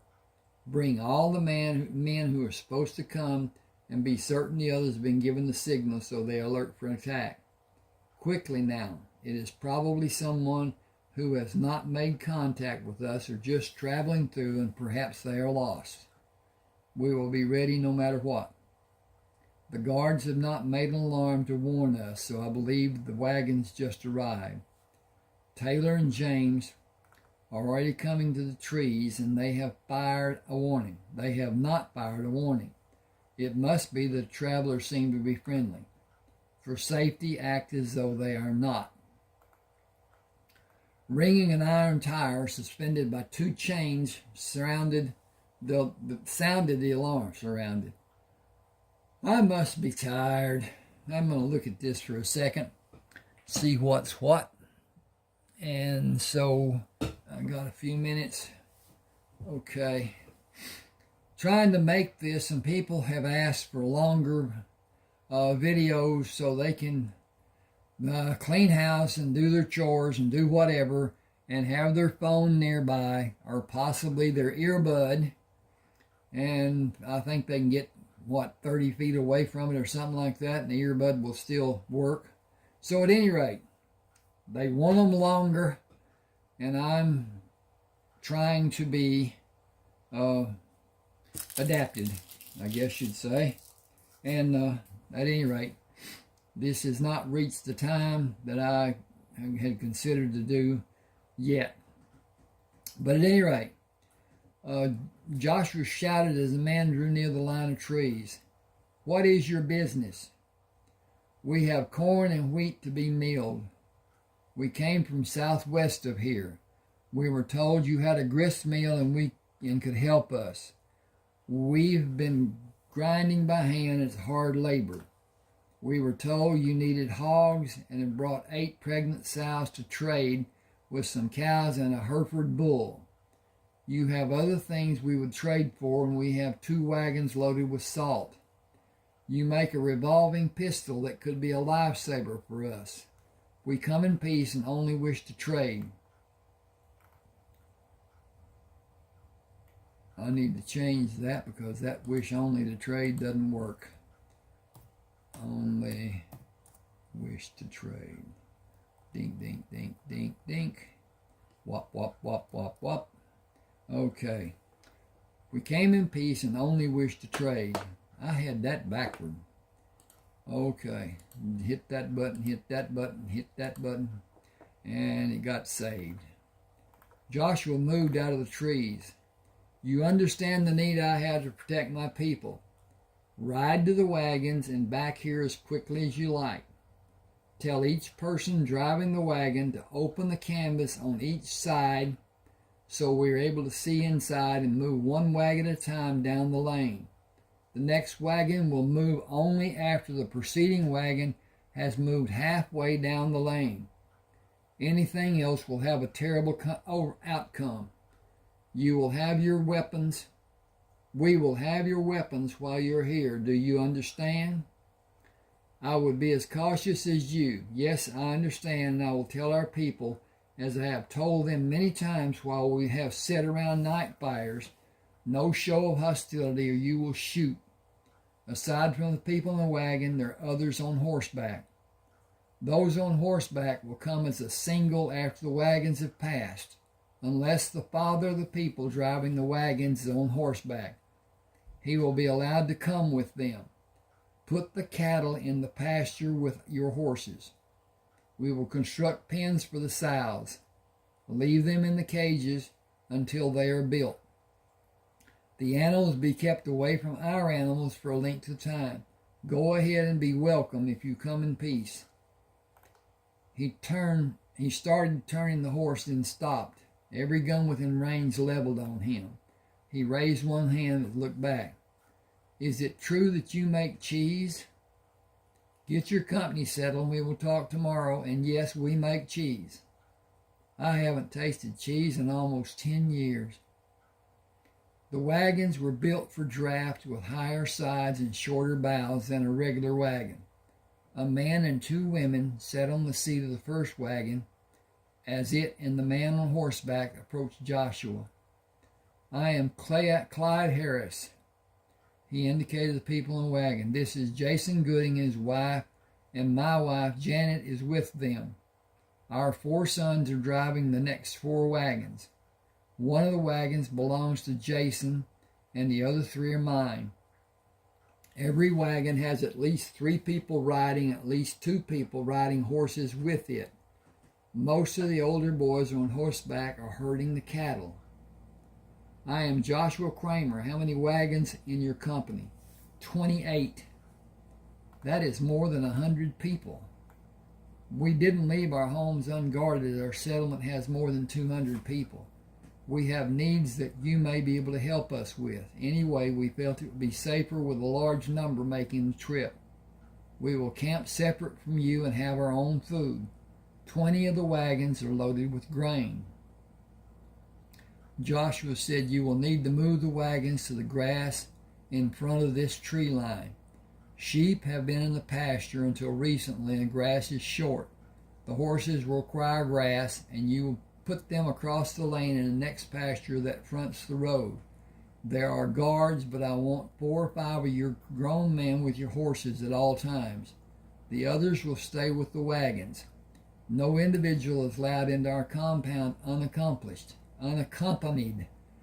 Wow. Not one single individual. Do I make myself clear? Anyone coming in alone will be considered hostile, man or woman, and none of my people will come to your camp. There is a stream across the road where you can get water or bathe or wash clothes. Lines have been stretched for hanging clothes. There is also a house for toiletries. You will dig a new location before leaving, moving the house over the new hole and cover the open hole with a heaping mound of dirt. Who is your leader? Clyde was not prepared for such a question as he stammered. We don't have anyone we call our leader. We all make our own choices. Jason leaned out of the wagon. It was Clyde's idea to get us here. It's been him who has kept us going. He's about as close a leader as we have. Joshua smiled. He is now your leader by virtue of his bravery. He was the one who rode down this lane and met us. He and you will share responsibility for your group. Tomorrow I will come here and call for the two of you to meet me. We will talk until we have an understanding. Then others can talk to a man of their choosing and remain with our man until each of you are safely brought back to this place to return to your cook fires. The children who are less than 13 years of age will be left in your camp until arrangements are made for them. Your women can come as a group tomorrow, but the men will always be separate and have one of our men with him. We will handle any problem in the most severe manner possible. Your visit may be to our mutual advantage, but my concern is only for my people's safety. You handle anything more with your people. We will give aid that is both safe and needed with emphasis on safe. Is that understood? Emphasis on safety. Yep.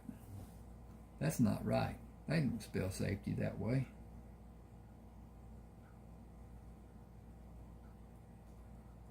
Ding, ding, ding, ding. Where am I?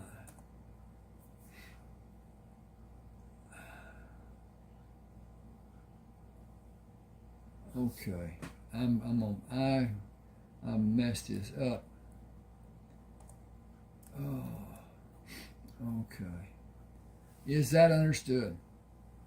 Clyde said, I can see you're a careful man and respect that. Not a single person will cause a problem, or he will be dealt with by us as a whole, and in a manner someone might feel it is too harsh. And in a manner that someone might feel is too harsh. I got to change that. That doesn't. Okay. We are separate from you, but we desire good relations with you, and we will be united with you in keeping everyone safe. Joshua pointed to the north and moved his hand over his head in a complete circle. There are watchtowers manned and armed. You are able to see 3 of them. Anything you can see from the point where you stand will have a better visibility from that vantage point. The men have instructions to guard our people and cannot be deterred if something is out of ordinary happens. Instruct your people to do nothing that could be seen as hostile. Man, woman, or child, it would be their last act in this life. Tell your people that by harm to my people, I mean even the... I got to do something with that. Tell your people that harm to my people,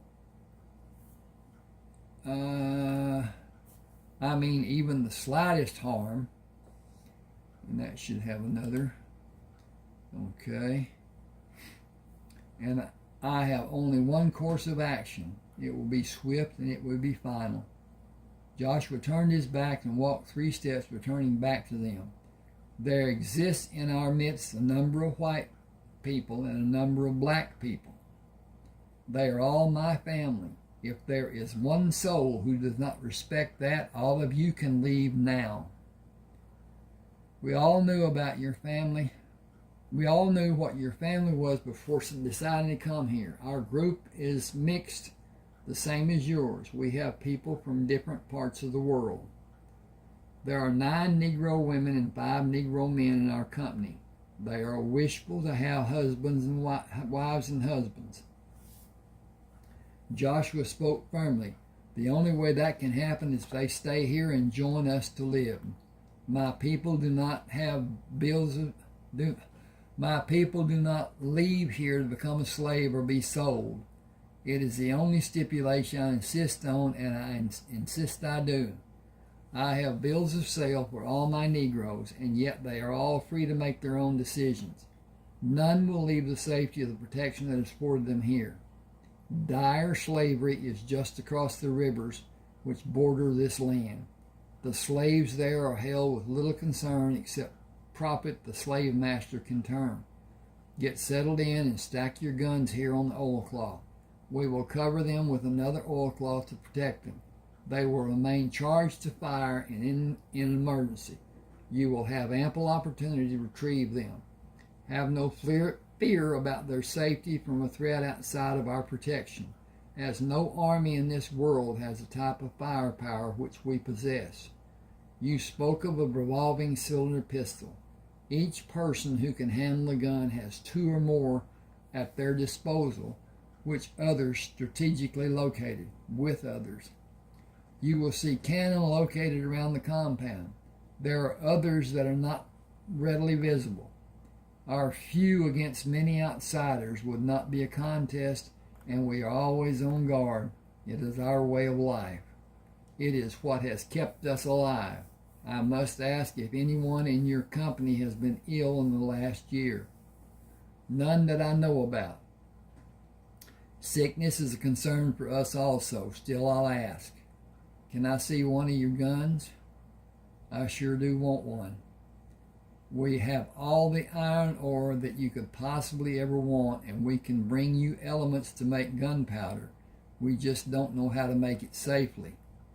William Kendall was blown to smithereens trying to make it, and nobody has been fool enough to try since he died. The iron ore is just laying on the ground and just under the surface of the ground and can be picked out. We cannot make anything from it and don't have tooling to make anything if we could melt it down. We sure don't have anything that will make enough heat to do that. Joshua motioned with one hand. We have a man who brings iron ore. Must be Bill Moore. He traded for some but wouldn't say where it was going. He told us about a group of people living here, but it was Harry Turner who told us about your grist mill and guns. Harry was our first visitor. For safety, we usually allow less than 10 wagons to be here at one time. I have known for some time that this would eventually happen. Clyde said, I'm anxious to know about your guns. We all are. Using the older handgun as an example, Joshua hesitantly explained, the pistol fires an oddly shaped piece of lead. It is not the round ball you are accustomed to shooting. It was round on the front and cylindrical on the sides and flat on the rear. Each projectile is calibrated to fit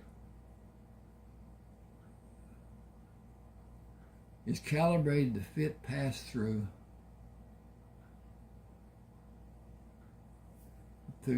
is calibrated to fit and pass through the barrel. Bore of the barrel. Whew. The chamber it is housed in has a large charge of powder. The housing pinches down to barrel size and lines up with the barrel and locks into place when it is turned, placing the lead in line and contacting the core of the barrel. There is a reservoir which is sealed off with a thin amount of beeswax, which is covered by a layer of chemicals. The mixture of the layer of chemicals is lighted and in turn lights the powder. The reservoir is filled with powder from your horn, and a trapdoor closes off the powder, which is lighted by a hammered flint. The exploding force is much greater than any gun I've seen. The barrel is bored to twist, and the projectile spins rapidly when it leaves the barrel, giving greater range and accuracy than you have ever seen. Which brings me to ask, how will you reload the guns without powder and lead? We will need to have a large supply of lead shaped to fit each gun, and many of us will need to learn to make powder safely. You know the value of having a gun that will shoot many times. With a gun like that, a miss is not so terrible, and a wounded beast is not such a danger. If I only had a long gun that would shoot more than once, that would be a treasure. Joshua's countenance became grave. The gun will be highly prized, and there will be people who will want to take it from you. Some will use any means necessary to have it. We spoke about that and devised a plan to leave our homes, to visit other places as a group and never alone. A man alone could certainly be killed for a gun like that. Joshua considered the plan to be weak and warned. There are several men who do the iron work and several who do the casting and machining. I am the only person who knows all the mechanics of making the iron, casting the pieces, and machining the final workings. It would do no good for someone to abduct anyone but me to learn how the guns are produced, and I would die before telling. Too many lives are at stake. The contents for making the guns are valuable and difficult to find, and production of those individual parts are also difficult. The individual guns may take many days to produce. If we let you have even one, it will be expensive. Clyde shook his head. My life and the lives of those I care about are worth any price you may ask. We brought gold and goods and livestock to trade. We need the grain to be ground, but the grinding was an excuse. We need the guns. Our lives depend on it. Hang on just a second, please. And I'm going to see if it's still, it's working. I'll get through this and quit. Okay. You cleaned out a nest of rat snakes when you came here. The whole world knows about it. We are being threatened and needs the guns. They are the biggest reason why we came. The grain was to keep the women from worrying. We do need the grinding done. We were told you make all sizes of barrels. We will need to have barrels from you to take the cornmeal and flour back home. We are not able to farm as a single person should, and our harvest is smaller because the bandits are always coming up from Mexico. The guns will give us the safety to be in adjoining fields and be able to come together and defend against them. They have many guns, but 2 of your guns will do more harm than 8 or 10 of theirs. One skirmish and they will leave us for easier pickings. An armed band to rout the murderers has already been discussed. They would be paid to travel the ranges and find the bandits. A collection from the people would pay them. Mexican bandits will always be a problem just because we have more than they do and simply because some men would rather steal than work. A strong force is needed to put fear in them. 30 of your guns will do that. It is more than we will be able to let you have, only 10 or 12. You can come back in a few months and have more. Clyde said, it's what will have to be. We hope to have more. Half of the wagons carrying grain have the bottom quarter loaded with iron ore. It is little for you and is much for us. If we cannot get the guns now, we are prepared to leave the ore as a start toward that end. We are prepared to leave men to assist in producing them. We will do almost anything to get the guns. We need firepower to stop the bandits, or many of us will die. He stopped and looked at Joshua. We have good land for farming and pastures for our livestock, and we're going to stay and defend our farms and our families. We will take whatever guns we can get and be glad for them. A man having 2 guns to shoot, using a man to prime the extra gun will be enough against a small band.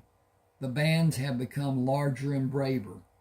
We will in time become stronger in firepower and turn away any force that may come. Will you fashion cannons for us? I was going to suggest it. Do you have a tower or hill to fire from, and do you have someone who is schooled in the workings of cannon?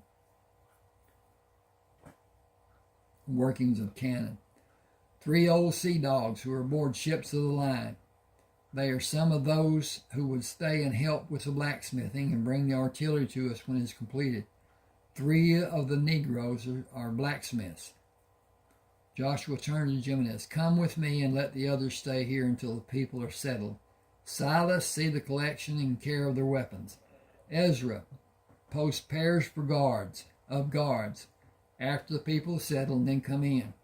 We will assign guard shifts. This is a mixed blessing, as we need the change these people will bring, but our life will seem very dull after they are gone. He turned back to Clyde Harris. Get your people comfortable, and I'll meet you and Jason here after breakfast tomorrow. Comfort your people and have no fear, as they are safe here. Clyde removed his hat. We are beholding to you. Rest assured there will be no trouble between us. Good night, Mr. Crammer. The three people in the wagon which waved and said good night as Joshua and Jimenez. The three people in the wagon each waved and said good night as Joshua and Jimenez walked away. Jeremiah ran to Joshua to take his gun when Jeanette walked out to meet them, holding Sherman's hand. Are you going to have people come to see us, Papa? Joshua took him in his arms and kissed Jeanette. He turned and held Sherman at arm's length in the air. We certainly are. Placing Sherman on the ground, Joshua watched as he ran to others, shouting about visitors. Joshua took Jeanette's hand and started toward the others. Excuse me. Oh, more than 100 people are in the front pasture. For safety, most of them will stay in the pasture, and only a few will be... For safety, most of them will stay in the pasture, and only a few will be allowed to come into our compound alone with one of our men. That amount of people and our large amount might add up to harsh words and bad feelings, and anything is apt to happen. Excuse me.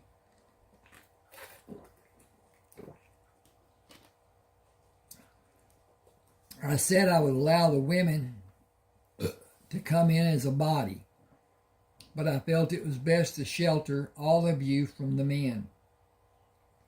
There are 14 Negroes among them. All 14 are searching for mates.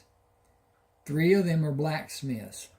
The main reason the people came was to trade for our guns. I refrained from speaking about the long guns. We will keep them from sight while those people are here. She pulled Joshua around to face her. You know my feelings about helping people who are in need. He took her other hand. The long guns are a danger for us if they are in the wrong hands. They aren't if we are here, because we have the advantage of the towers.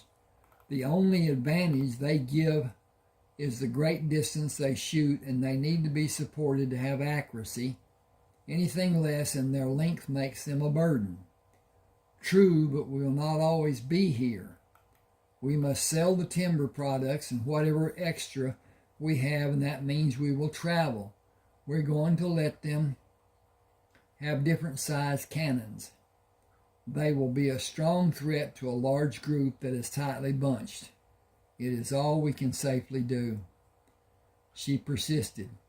Even though it might mean we come into danger, I would rather save many lives than be selfish and save my own. I will meet those people in our life after we leave this earth and be required to justify why I did nothing to save their lives and their children's lives. Will I turn to my husband and ask for an answer? I know the responsibility I bear.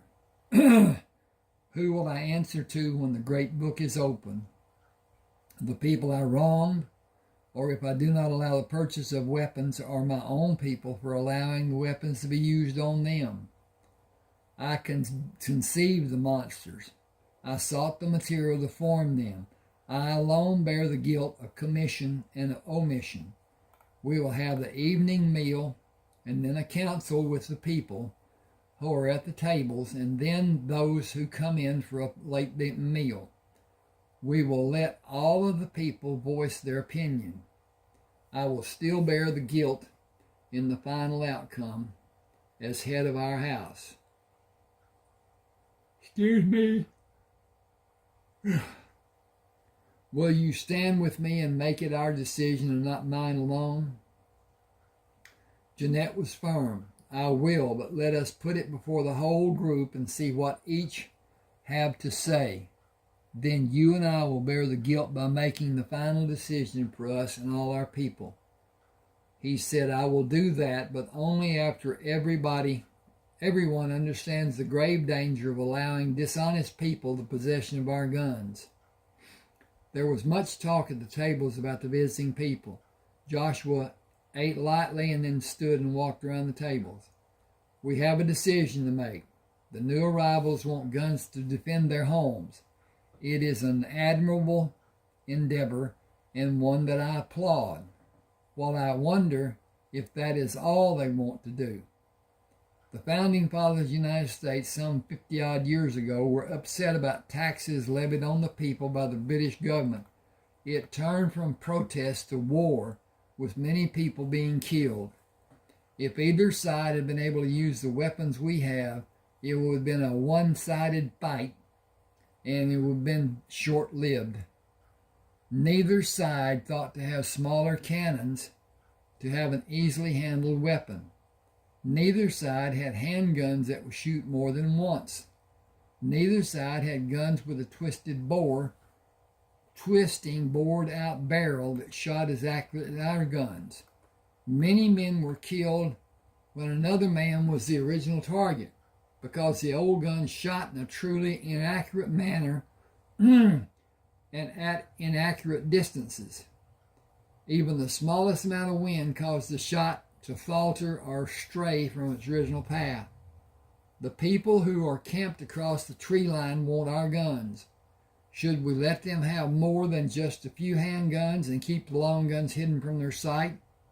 Before you try to answer, I want to have a roundhouse discussion with my family. Largest to smallest is going to be heard. Missy, will you come to be with me? Sherman may join us. Each child we come to may join us. I like having you with me, and your presence calms me. Excuse me a second, I got a eye problem.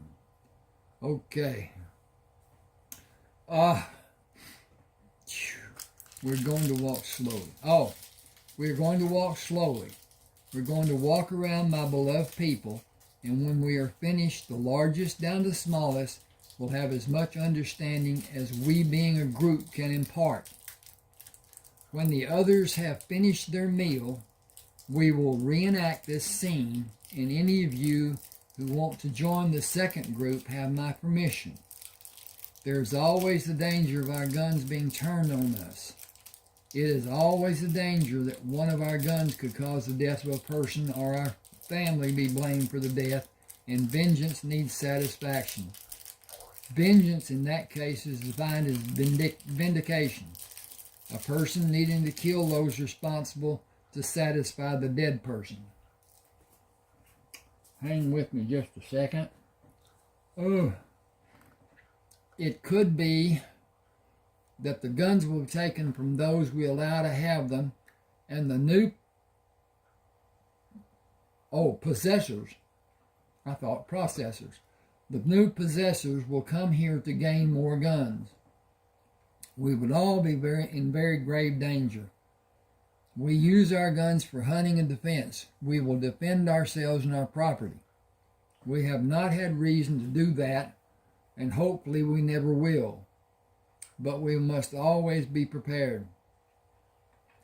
Also, considering someone having our guns to copy.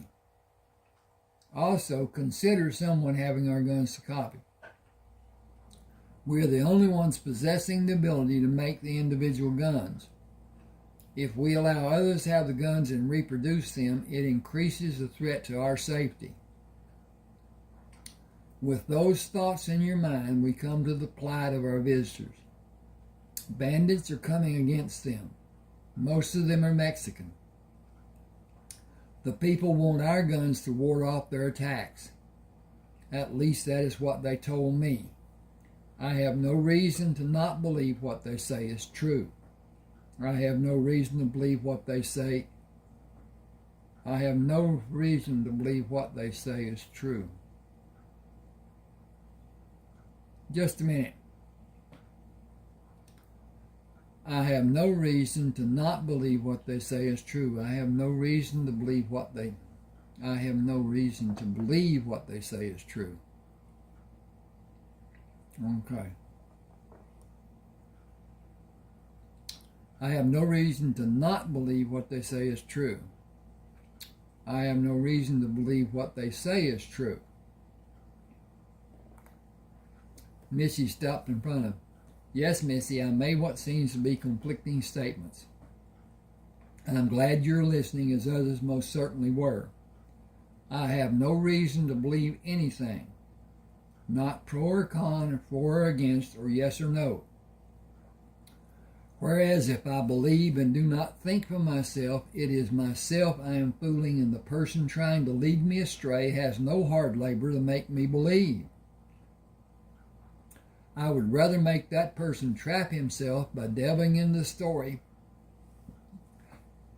and have it be told over and over than see if he mentally trips by telling it differently than it was previously stated. That is the problem with an untruth. It is difficult to tell the same untruth several times the same way. Just as Missy caught what I said something that seemed wrong, the tale begins to sound wrong, if it is, and the story is told over and over, it becomes quite clear as being less than true, or wholeheartedly true, or wholeheartedly untrue. If one part seems foul, the whole story probably is. The people come telling that they are under attack from bands roaming the country, yet they are here and not protecting their homes. Excuse me a second. I've got a tiny problem.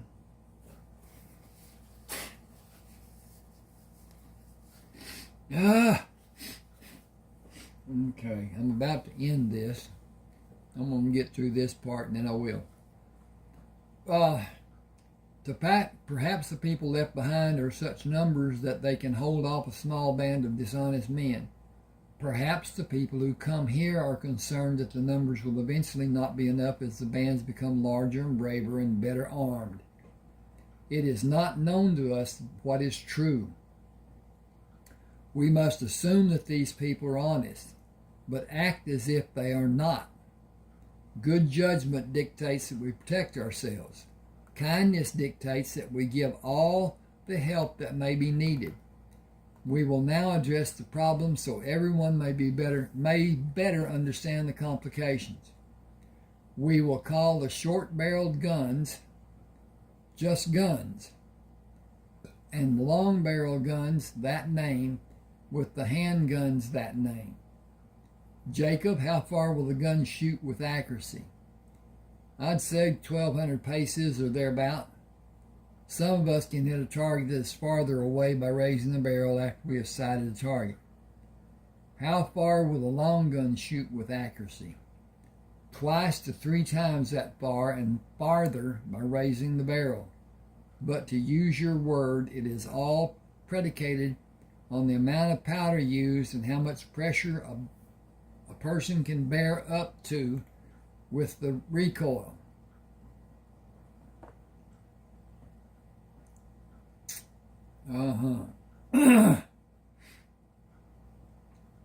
Well, anyway, they're talking, so it will be whatever it is. The longer gun will shoot 24 to 3,600 paces. The lead might hit the target before someone near the target could hear the report of the gun being fired. Yes, sir. Fired from one of the towers, it'll surely do that and shoot even farther. We shoot and hit targets before those watching for safety heard the sound from the gun. I would not think about giving those guns to anyone outside our family. I can sit in the tower at the corner of our compound and easily shoot a deer that is grazing in the far pasture and shoot another before the whole herd becomes alarmed, and maybe a third before they all take to the woods. Robert and me and Jacob each kill 2 apiece that way at the same time. I like the gun I fashioned that is longer than the short gun and shorter than the long gun. It is light enough to carry, has enough range to be useful to me. The short gun is a good gun and not heavy, but gives up distance of shooting. My gun is light enough for me to carry and not get tired and still have enough firepower for a distant shot. A smaller man might get tired before the hunt is over carrying my gun. The long gun has to be braced or shot very fast from a standing position. It will kick the fool out of a person who holds it loose. A man has to allow for the kick. You have to hold the gun firm against your shoulder or it will leave a sore spot. A man can't sight the long gun when he has it held against his shoulder and hold it steady for very long. He has to raise the barrel and sight quickly and fire. It ain't likely to be a good shot when a man is tired from doing it. Joshua waited till he sure Jacob had finished. We can let them have the cannons they may want, and they have voiced a concern, a desire for cannons. They could use the cannons on us as offensive weapons, but they can get them from other sources. I want you to take a minute to think about what we will do for those people and keep in mind that they would have to say if you were one of the people on the other side of the trees. I will make the final decision, but your voice will help guide my choice. Hang with me just a second. I got to turn the page. He drew Missy from the ground and turned her to straddle his hip. Just a second, please. Okay, got a few minutes. Only a few years later, you will probably have, you're going to be a young lady when you're 10. Only a few years later, and you will probably have a child of your own. Will you remember me then? I will always remember you. Remember me in your prayers.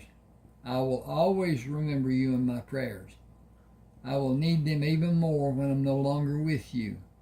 She put her hands on either side of his face. You are always going to be with me. I believe I will not see your firstborn, and I want you to always remember those things I've tried to teach you. You're the most gifted of my female children.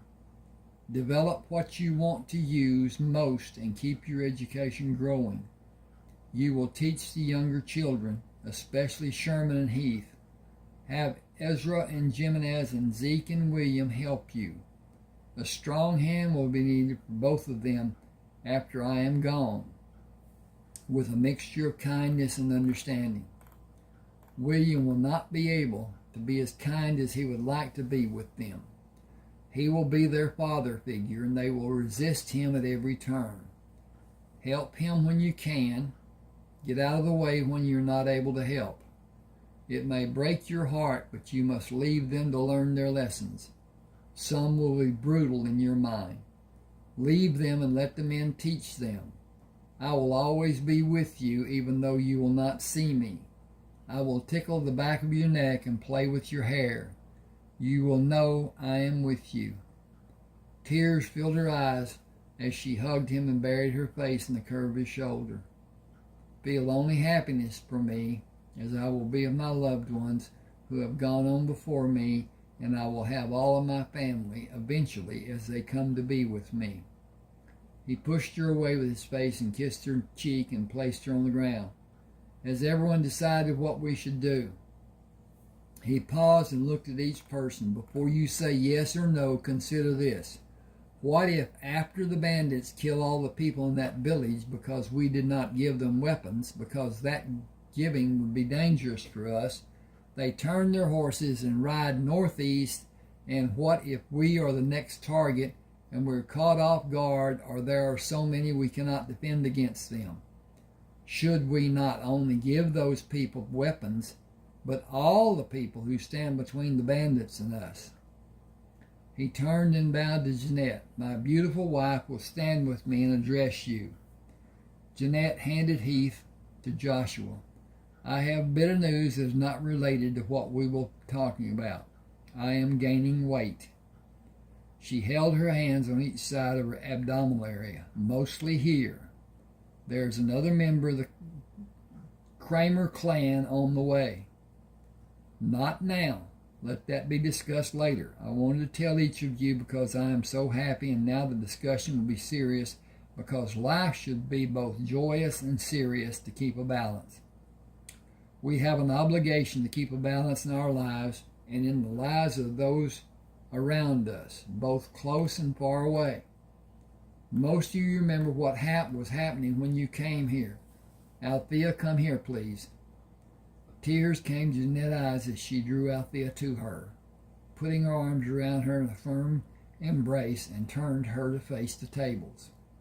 I was badly treated. Mama was, and Althea was. If not for all of you, and especially my darling Sherman, I don't know what I might have done. I wanted to die. Others already died. Those men who killed so many were like the men that these people are facing, and we have the obligation to help them. If not to give them guns to use themselves, and send our own men to rout the bandits. Oppression cannot be tolerated in any form.